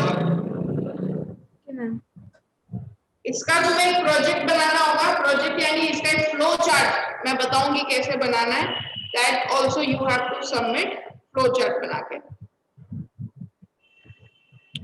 So there are two types of quadrilaterals. Quadrilaterals बताइए आपको क्या होता है, क्योंकि अभी हमने आगे की जो दो एक्सरसाइज की 3.1 3.2 थोड़ा रिवीजन कर लेते हैं। 3.1 3.2 में हमने पॉलीगॉन्स के बारे में देखा, जिसमें पेंटागन भी देखा, हेक्सागन देखा, ट्रायंगल देखा, ऑक्टागन देखा, ये सब चीजें 3.1 और 3.2 में पढ़ी हमने पॉलीगॉन्स के बारे में, कि 10 साइड्स तक हमने पढ़ा। अब 3.3 से मतलब 3.3 और 3.4 सिर्फ क्वाड्रिलेटरल्स के बारे में, ओनली क्वाड्रिलेटरल। चैप्टर का नाम ही है ना, understanding the quadrilaterals.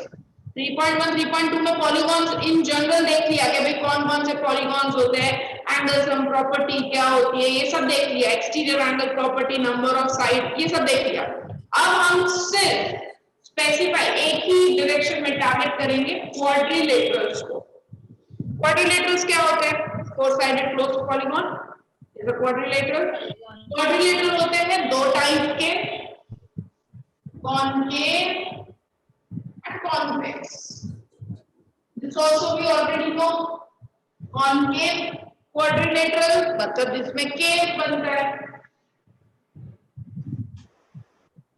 Concave, okay. Convex quadrilateral, तो कॉनकेव तो हमारे सिलेबस में है नहीं, हम सिर्फ कॉन्वेक्स के बारे में ही पढ़ेंगे। तो अब पूरे आगे चैप्टर में अगर क्वाड्रिलेटरल वर्ड लिखा है मतलब वो कॉन्वेक्स ही है, तो लिखेंगे नहीं, ऐसा तुमको स्पेसिफाई नहीं करेंगे कॉन्वेक्स क्वाड्रिलेटरल, ऐसा नहीं लिखेंगे, सिर्फ क्वाड्रिलेटरल मतलब कॉन्वेक्स ही। कॉनकेव हमें सिलेबस में ही नहीं है, तो कॉनकेव के बारे में हम पढ़ ही नहीं रहे, हम सिर्फ कॉन्वेक्स के बारे में पढ़ रहे हैं, ठीक है, इसके बारे में। तो convex quadrilateral and quadrilateral three types.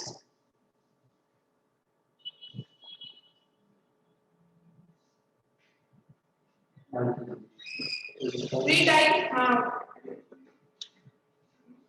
देखो, सबसे पहला आएगा पैरेललोग्राम, नेक्स्ट होगा trapezium, and third is kite. Third is kite. ये थ्री टाइप्स के क्वाड्रिलेटरल से बेटा, ठीक है।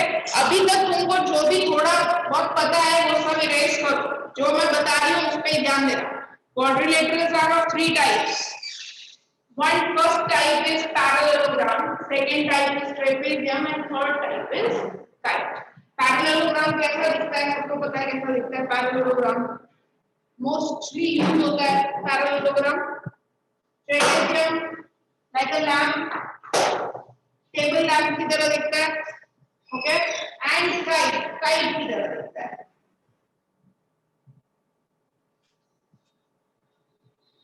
ये तीन टाइप के क्वाड्रिलेटरल्स हैं।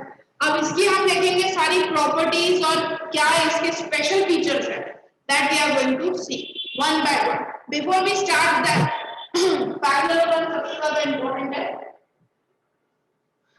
मैम हमें लिखना है बेटा, कोई बीच में बोलेगा नहीं, फर्स्ट हैंड रेज करोगे कोई भी डाउट है, एंड सेकंड थिंग मैंने ऑलरेडी बता दिया कि मैं लिखने का टाइम लूंगी, I'll give you time to write, so pay attention fully. Before going to the properties, ये तीनों, सबसे पहले I want you to know, understand what are these three things. ये मैं क्वाड्रिलेटरल के बारे में ही बता रही हूँ। जनरल, ये तीन चीजें जिसको हम बोलेंगे SPA, साइड्स, डायगोनल्स, एंगल्स। कोई भी क्वाड्रिलेटरल बनाओ, कोई भी एनी क्वाड्रिलेटरल, ठीक है।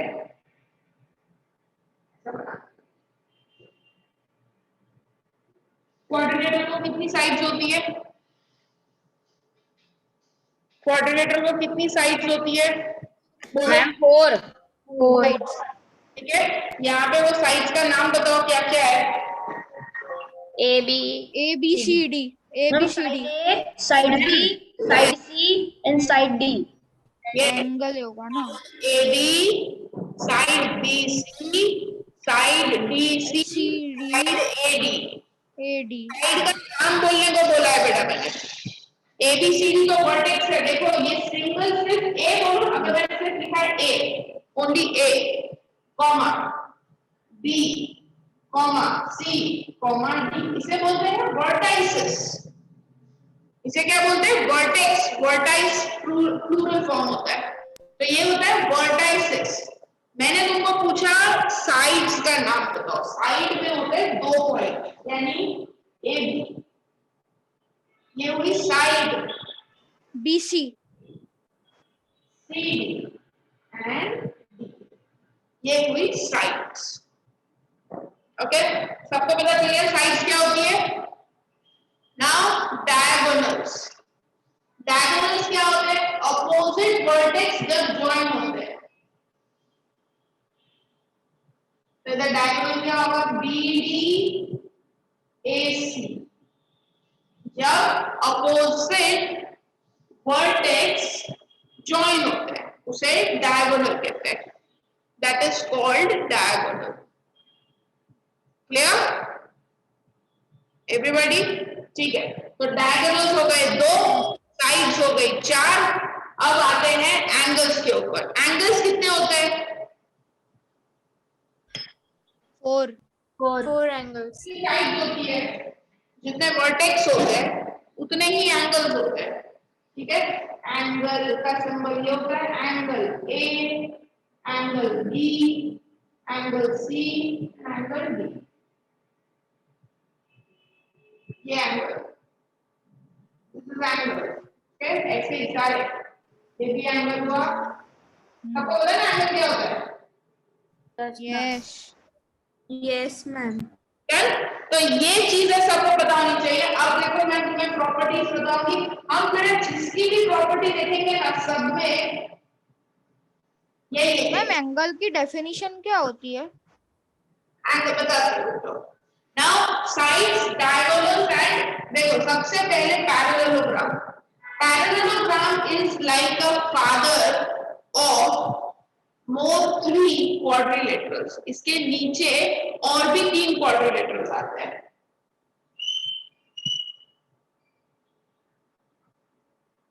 Rectangle, square, rhombus. बट एक चीज ध्यान रखना, ये सब पैरेललोग्राम के नीचे है, मतलब ये सब पैरेललोग्राम है। Rectangle is a parallelogram, square is a parallelogram, rhombus is a parallelogram.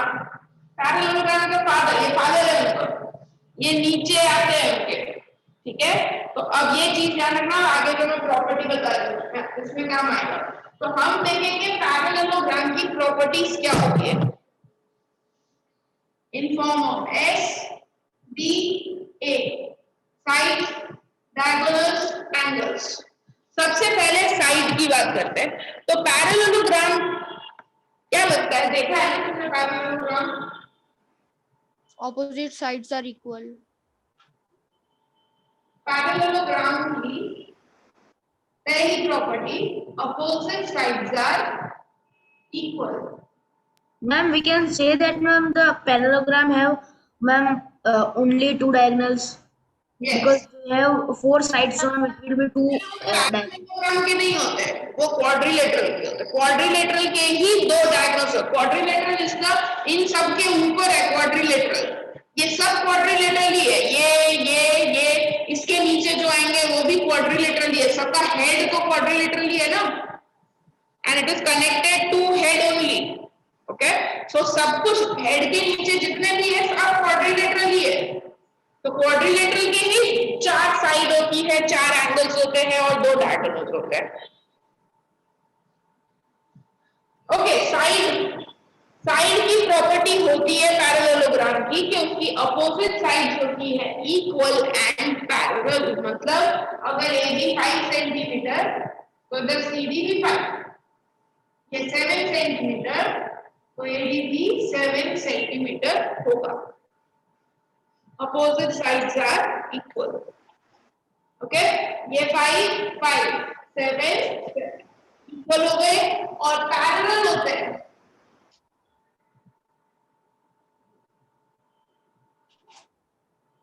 Opposite sides parallel भी होते हैं। सबको साइड्स की प्रॉपर्टी क्लियर? पैरेललोग्राम की, पैरेललोग्राम कभी कोई भी मैं नींद में भी उठा के फोन करूँ ना तुमको पूछूं व्हाट आर पैरेललोग्राम्स, एक बार समझा दो क्या होती है? Opposite sides are equal and parallel. सब लोग बोलो, एवरीबॉडी टुगेदर से parallelogram. Opposite sides are parallel and equal. ये सब क्या एक ही बोल गया? बाकी क्या है? Opposite sides are equal and parallel. Yes, opposite sides are equal and parallel. Parallel. Now diagonals.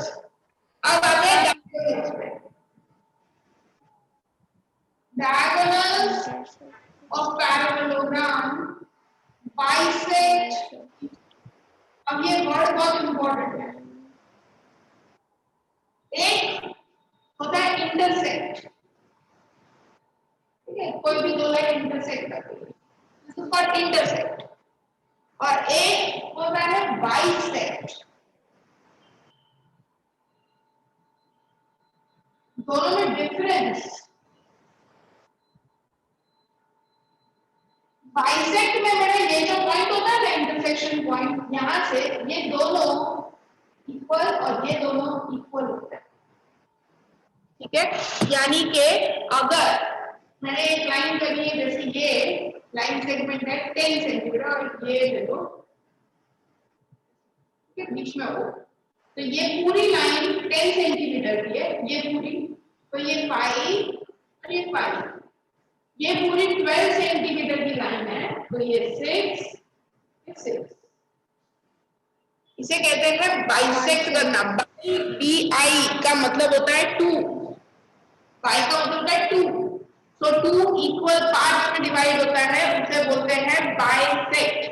और इंटरसेक्ट मतलब उसमें ऐसा कुछ नहीं होता है, बस खाली दो लाइन कट हो सकती है, कहीं से भी कट हो सकती है, बट बाइसेक्ट में एग्जैक्टली मिडिल में से ही कट होगी, ताकि वो दोनों पार्ट्स इक्वल हो जाएंगे। अगर ये 14 है तो 7 7, 16 है तो 8 8, 20 है तो 10 10, 22 है तो 11 11, लाइक दैट।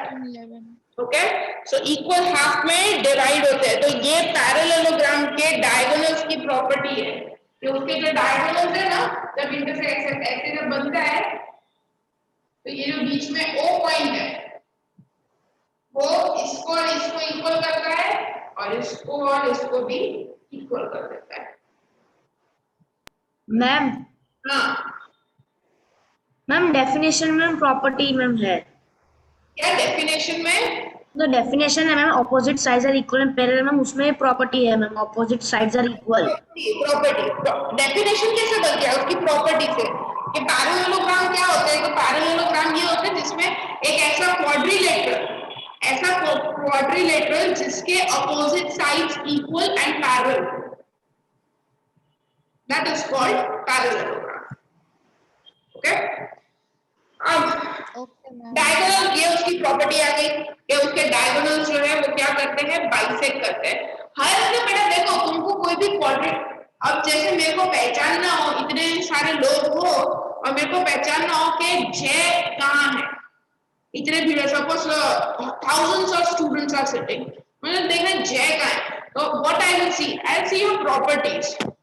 जय की हाइट इतनी है, जय के हेयर ऐसे है, जय के वो स्पेक्स है, जय का वेट कम से कम इतना है, जय की एज इतनी है, राइट, जय का कॉम्प्लेक्शन ऐसा है, तो this will be the properties जिससे आई कैन आइडेंटिफाई यू। तो ऐसे ही पैरेललोग्राम कैसे आइडेंटिफाई होता है? उसकी प्रॉपर्टीज है, ठीक है। तो पैरेललोग्राम एक ऐसा क्वाड्रिलेटरल होगा जिसकी अपोजिट साइड्स इक्वल पैरेलल होगी, डायगोनल्स उसके बाइसेक्ट करेंगे, Bisect each other.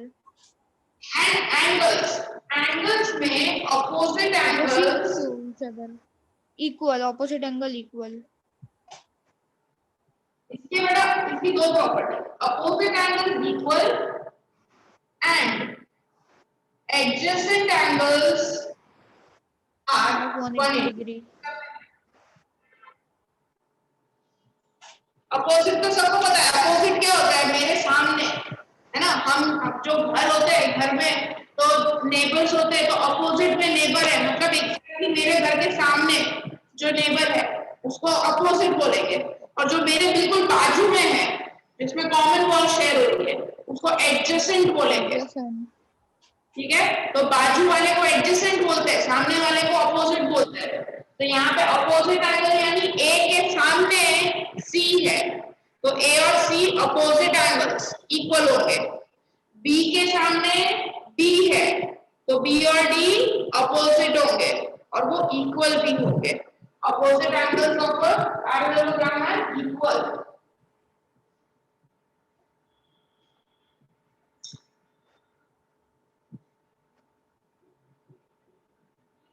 अगर ये 70 डिग्री है तो ये भी 70 डिग्री होगा, सामने वाला, दोनों एंगल सेम होंगे, रेशियो सेम होगा। और एडजेसेंट, एडजेसेंट ए का एडजेसेंट, ए का नेबर कौन है, ए के बाजू में कौन बैठा है, ए के बाजू में बी बैठा है और डी भी बैठा है, दोनों ही उसके नेबर्स है ना, एक राइट साइड पे एक लेफ्ट साइड पे, हमारे तो दोनों ही नेबर्स होंगे ना।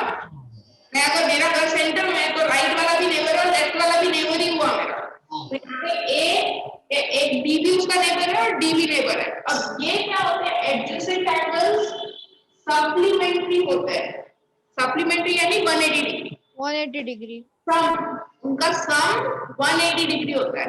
तो अगर ये 70 डिग्री है तो ये 110 होगा, तभी तो सम 180 डिग्री होगा ना, तभी सम क्या होगा 180 degree.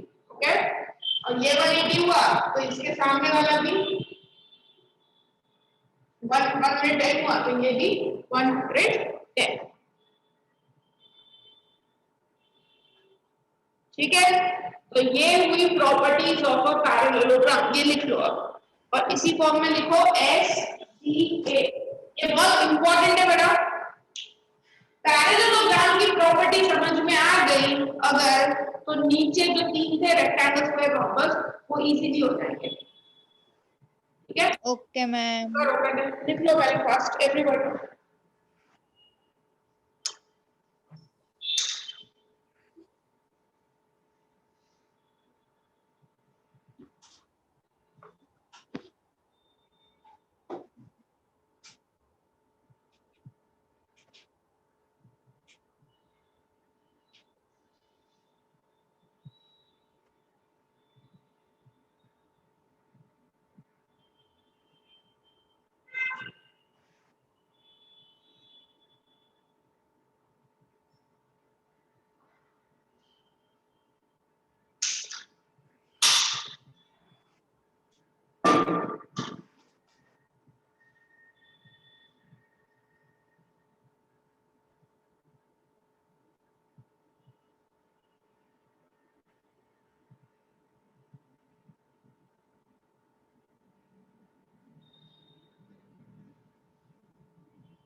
Ma'am, done.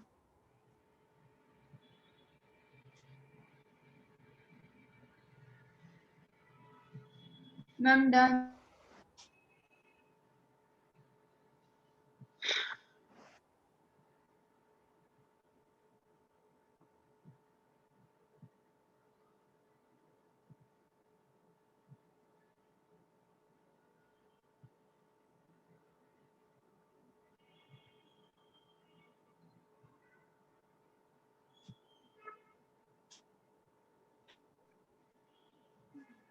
Ma'am, done.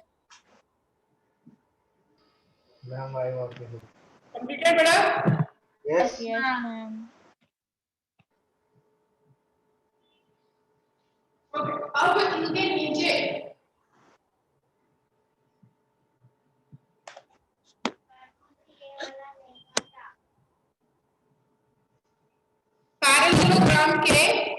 आते हैं 3। सबसे पहले रेक्टेंगल, ट्रेपेजियम, rhombus।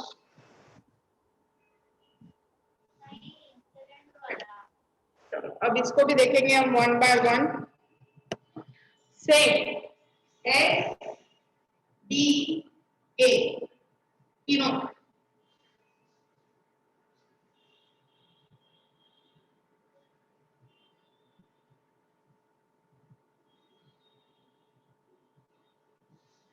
ओके, अब देखो बेटा, ये होते तो पैरेललोग्राम ही है, ठीक है। तो इसमें मतलब तीनों में वो जो पैरेललोग्राम की तुमने प्रॉपर्टीज कैमरा थोड़ा दूर ले जाओ ना, क्या कैमरा थोड़ा दूर ले जाओ ना, अच्छे से दिख नहीं रहा पूरा बोर्ड।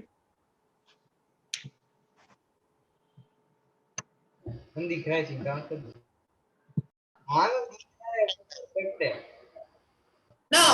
रेक्टेंगल में सबसे पहले जो तुम्हारी पैरेललोग्राम की प्रॉपर्टीज है वो एज इट इज ही रहेगी। मतलब जो पैरेललोग्राम की प्रॉपर्टी थी साइड की, opposite sides are parallel and equal, वो रेक्टेंगल की भी होती है। अपोजिट साइड इसकी भी इक्वल पैरेलल होती है। फिर क्या था, डायगोनल्स पे उसके डायगोनल्स बाइसेक्ट करते हैं, वो इसके भी करते हैं। Opposite angles equal, adjacent supplementary, इसके भी होते हैं, इसके भी होंगे, इसके भी होंगे और आगे रोम्बस के भी होंगे, ठीक है। तो वो तो पैरेललोग्राम की कॉमन प्रॉपर्टीज है, वो तीनों में होने वाली है। बट वो तीनों प्रॉपर्टी से अलग ये इनका कुछ अलग फीचर होता है। हमको वो सिर्फ अलग प्रॉपर्टी कौन सी है वो लिखनी है यहाँ पे। पैरेललोग्राम से इनको क्या चीज डिफरेंट करती है। अब जैसे मैं और मेरे साथ कोई दूसरा एक ह्यूमन बीइंग है तो हमारे सारी सिमिलरिटीज है। मेरे भी 2 पैर है, उसके भी 2 पैर है, 2 हाथ है, उसके भी 2 हाथ है, मेरी 2 आंखें है, उसकी भी 2 आंखें, ठीक है। तो वो तो सब सेम चीज है, but there are some specific characteristics जो एक ह्यूमन को दूसरे ह्यूमन से अलग करता है। तो ऐसे ही रेक्टेंगल पैरेललोग्राम से डिफरेंट कैसे है, तो साइड में उसकी कोई स्पेशल प्रॉपर्टी नहीं है, सेम एज पैरेललोग्राम, कोई स्पेशल प्रॉपर्टी नहीं। जैसा पैरेललोग्राम में वैसा है, अपोजिट साइड इसकी भी पैरेलल एंड इक्वल। एंगल्स में उसकी स्पेशल प्रॉपर्टी है, इसके सारे एंगल्स 90 डिग्री होते हैं, ऐसा पैरेललोग्राम में नहीं होता है, ठीक है। तो ये एंगल्स में उसकी स्पेशल प्रॉपर्टी रेक्टेंगल की, ये सारे ही साइड में क्या लिखा है सेम एस के बाद? पैरेललोग्राम। So angles की प्रॉपर्टी क्या होती है, all angles are 90 डिग्री। और डायगोनल्स में भी इसकी एक स्पेशल प्रॉपर्टी होती है जो पैरेललोग्राम में नहीं होती है। इसके डायगोनल्स आर इक्वल, इसके diagonals are equal, length equal होती है। मतलब यहाँ से अगर ये 10 सेंटीमीटर है तो दूसरा वाला भी 10 ही होगा। पैरेललोग्राम में ऐसा नहीं होता है, एक 10 है तो दूसरा 12 भी हो सकता है, एक 20 है तो दूसरा 24 भी हो सकता है। बट रेक्टेंगल में क्या होगा, दोनों सेम लेंथ के ही होंगे। ये 20 तो दूसरा भी 20, ये 30 तो दूसरा भी 30। डायगोनल, दोनों डायगोनल्स 2 ही होते हैं डायगोनल्स, और दोनों डायगोनल्स सेम लेंथ के होते हैं। ये इसकी स्पेशल प्रॉपर्टी है, ठीक है। तो ये 2 प्रॉपर्टीज के वजह से रेक्टेंगल बनता है। एक, उसके डायगोनल्स की लेंथ इक्वल होती है, और दूसरा, उसके सारे एंगल्स 90 डिग्री होते हैं। अब स्क्वायर की हम देखेंगे बाद में। अब हम मूव करते हैं रोम्बस पे। रोम्बस जो है टोटली ऑपोजिट टू रेक्टेंगल, दुश्मन।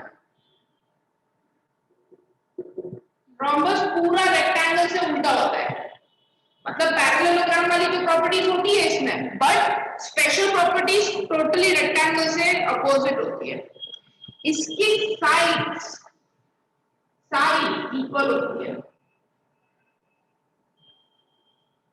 मैम डायगोनल मैम अलग होते हैं। इसकी सारी साइड्स इक्वल होती है। रोम्बस की all sides are equal. Rectangle में एंगल्स इक्वल होते हैं, रोम्बस में साइड्स इक्वल होती है। डायगोनल्स डायगोनल्स इक्वल नहीं होते, डायगोनल्स बाइसेक्ट करते हैं एट 90 डिग्री। मैं बताती हूँ ये क्या होता है। और angles same as parallelogram, no special property in angles. Angles में रोम्बस में कोई स्पेशल प्रॉपर्टी नहीं होती, नो स्पेशल प्रॉपर्टी। ठीक है, तो ये पूरा रेक्टेंगल से उल्टा ही होता है। अब ये क्या होता है, डायगोनल बाइसेक्ट। देखो डायगोनल तो बाइसेक्ट करेंगे क्योंकि वो रोम्बस पैरेललोग्राम है, बट यहां पे 90 डिग्री बनाते हैं ऐसे, सेंटर में 90 डिग्री। वो ये भी नहीं करता, रेक्टेंगल में ऐसा नहीं होता। रेक्टेंगल में एंगल्स 90 होते हैं, यहाँ पे बीच में डायगोनल बाइसेक्ट करके बीच में 90 डिग्री बनाते हैं। ठीक है, तो ये पूरा रेक्टेंगल से उल्टा होता है। जो रेक्टेंगल में होता है वो उसमें होता ही नहीं है बिल्कुल भी।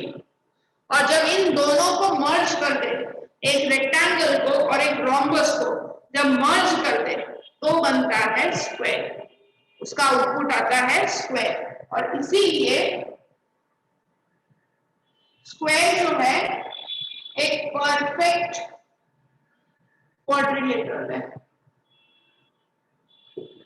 Perfect ideal. क्यों? क्योंकि उसमें सब कुछ होता है, सारी प्रॉपर्टी होती है। अब ये दोनों को मर्ज कर दो, रेक्टेंगल को और रोम्बस की प्रॉपर्टी को मिला के स्क्वायर की प्रॉपर्टी लिखेंगे। देखो रेक्टेंगल में तो कुछ प्रॉपर्टी थी साइड में, इसमें all sides are equal, square में सारी साइड्स इक्वल होती है। Diagonals bisect at 90 degree. Equal भी होते हैं एंड बाइसेक्ट एट 90 भी होते हैं। दोनों की प्रॉपर्टी, रेक्टेंगल की, रोम्बस की, दोनों की प्रॉपर्टी। और एंगल्स 90 degree. इक्वल भी होते हैं और 90 डिग्री, मतलब सेम एज रेक्टेंगल। ठीक है, तो ये हो गई स्क्वायर की प्रॉपर्टी। तो स्क्वायर जो होता है वो कंप्लीट परफेक्ट क्वाड्रिलेटरल होता है, उसमें सब कुछ होता है, चारों साइड इक्वल, चारों एंगल्स इक्वल, दोनों डायगोनल्स इक्वल, डायगोनल बाइसेक्ट भी करते हैं, सब कुछ होता है स्क्वायर में, सब कुछ होता है। ठीक है, चलो लिख लो अब ये पूरा, राइट डाउन। एक मिनट रुको मैम, हमें ऐसे टेबल बनाना है। हाँ, टेबल ही बनानी है ऐसी।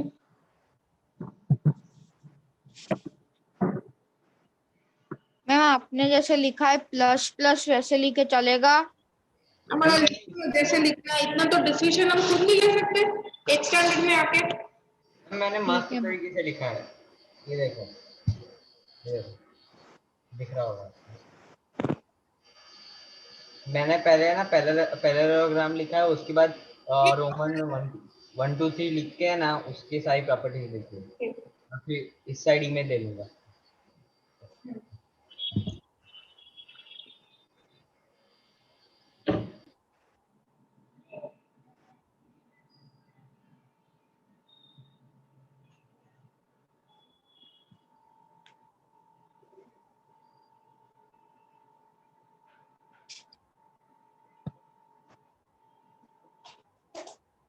स्क्वायर्स का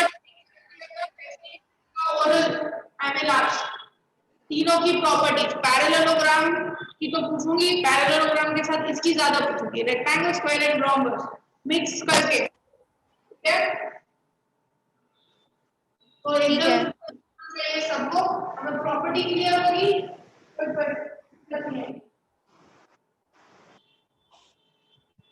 मैम ये चैप्टर वैसे भी हमारे स्कूल में हो चुका है। अब हाँ, ये हमने पहला क्वाड्रिलेटरल देख लिया, दैट इज पैरेललोग्राम को देख लिया। अभी नेक्स्ट क्वाड्रिलेटरल है ट्रेपेजियम। ट्रेपेजियम में कुछ खास प्रॉपर्टी नहीं है,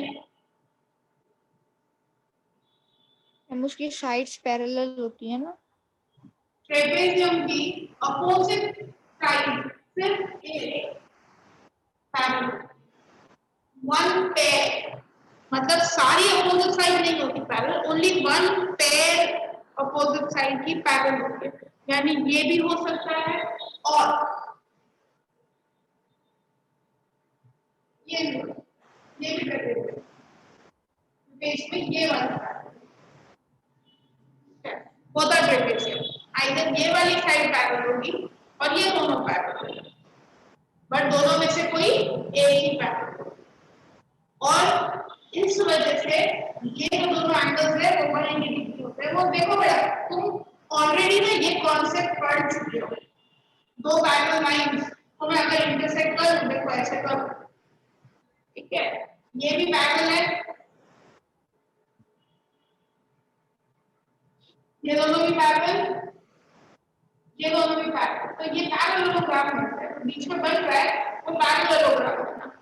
और सारी प्रॉपर्टीज यही सी आ जाएगी, देखो अपोजिट साइड पैरेलल, इक्वल, ये दोनों 180, अपोजिट इक्वल, सब यहीं से निकल जाएगा। और ऐसे ही ट्रेपेजियम भी बनता है, बट उसमें ये दोनों पैरेलल होते हैं, दूसरे दोनों पैरेलल नहीं होते, ट्रेपेजियम बन गया, ठीक है, इसमें यही दोनों पैरेलल है। तो पैरेलल ऐसे बनते हैं सारे क्वाड्रिलेटरल्स। सो इसकी प्रॉपर्टी क्या होती है, इसमें ये दोनों एंगल्स होते हैं ना, इनका सम 180 डिग्री होता है, सेम इधर दोनों का सम 180 डिग्री, मतलब अगर तुमको दिया है कि ये 60 डिग्री है, पर इसमें ध्यान देना अपोजिट ऑफ इक्वल ये सब मत करना, अगर ये 60 डिग्री है तो ये 120 होगा, और इन दोनों से तुम ये दोनों नहीं निकाल सकते हो, बस ये खत्म, ये 60 तो ये 120, फिर ये अपोजिट इक्वल मत कर देना, ये अपोजिट एंगल इक्वल होते हैं, वो पैरेललोग्राम में होते हैं, ट्रेपेजियम में नहीं होते, ठीक है। तो ये 60 होगा तो ये 120, बस खत्म। सी और डी फाइंड करना है तो सी और डी में से कोई एक वैल्यू चाहिए तो ही होगा।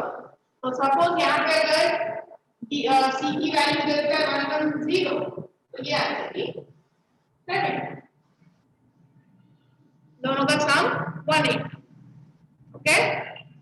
So this is the property of your trapezium. Only one side जो होती है उसकी one pair पैरेलल होती है, सिर्फ one pair, और वो दोनों एंगल्स जो होते हैं वो 180 डिग्री होते हैं। इसमें बताओ मुझे कौन से एंगल्स 180 डिग्री? क्या मैम? इसमें तुम्हें बताना है कि किसका सम 180 डिग्री होगा, कौन से दो एंगल्स का सम 180 डिग्री होगा? DNC। DNC का, इसमें पैरेलल लाइन कौन सी है बेटा? Ma'am AB and DC। इसमें बेटा पैरेलल लाइन कौन सी है? क्वेश्चन मेरा क्या है कि पैरेलल लाइन कौन सी है? लाइन एसपी और line RC and PQ। SP and RQ, R है वो, ठीक है, RQ। तो मैं वो लाइन पैरेलल है ना, ऐसे ऐसे, ठीक है, इसमें ऐसे थी, इसमें ऐसे लाइन पैरेलल, इसमें ऐसे लाइन पैरेलल, तो 180 डिग्री ये दोनों नहीं होंगे, दो पैरेलल्स के बीच में होते हैं, दो पैरेलल्स के बीच में होते हैं 180 डिग्री, ठीक है। तो ए डी 180 डिग्री होगा, सम बी सी का सम 180 डिग्री होगा, ठीक है। दो पैरेलल्स के बीच में होता है,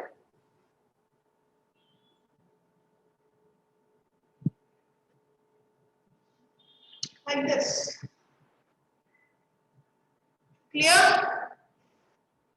यस मैम। Yes ma'am. तो ये लिखो, ये डायग्राम दोनों बना लो, दोनों डायग्राम बना लो, ये ट्रेपेजियम की प्रॉपर्टी हो गई।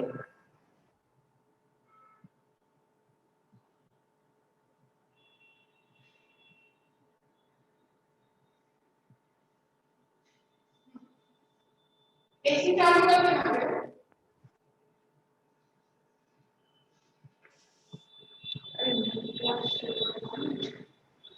Ma'am done. हाँ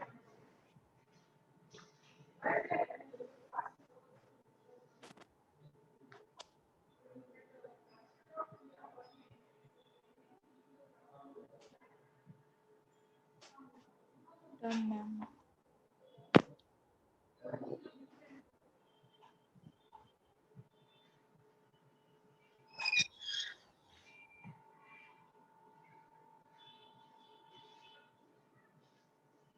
डन बेटा। अब यस मैम। एक टाइप तो नहीं बोल सकते बट आइसोसेलेस ट्रेपेजियम होता है, ठीक है। आइसोसेलेस ट्रेपेजियम क्या होता है कि ये तो पैरेलल होगा, ये तो ट्रेपेजियम की प्रॉपर्टी है, बट जो नॉन पैरेलल साइड है वो इक्वल होती है। इसको बोलते हैं आइसोसेलेस। जैसे ट्रायंगल होता है वैसे ट्रेपेजियम, आइसोसेलेस ट्रेपेजियम, दोनों साइड। समझ नहीं आया।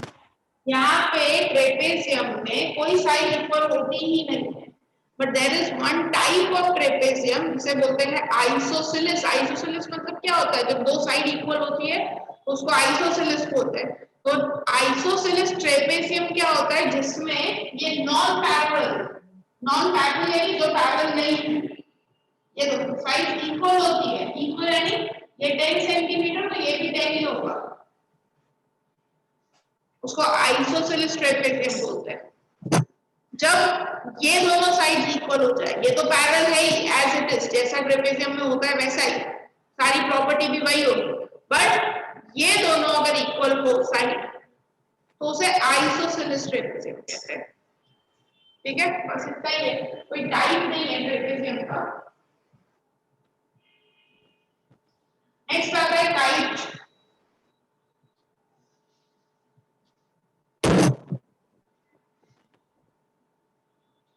काइट क्या होता है, काइट की अपोजिट साइड में एडजेसेंट साइड इक्वल होती है। एडजेसेंट नेबर तुम्हें दिख ही रहा होगा, यहाँ पे ये दोनों साइड इक्वल दिख ही रही है और ऊपर की दोनों साइड इक्वल, ठीक है। एक और प्रॉपर्टी, इसके डायगोनल 90 डिग्री पे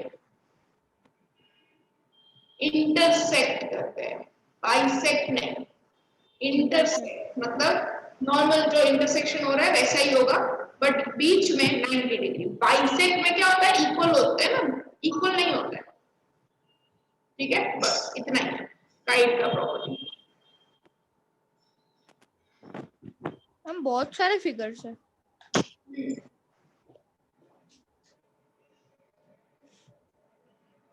done.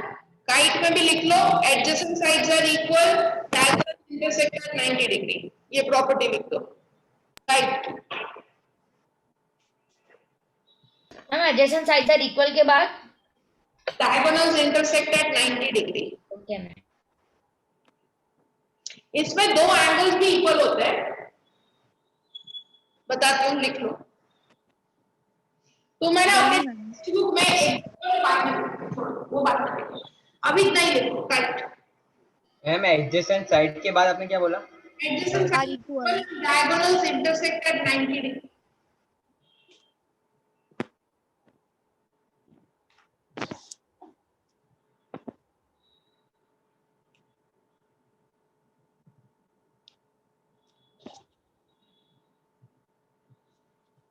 Completed? Yes, ma'am. Yes ma'am. Okay, done.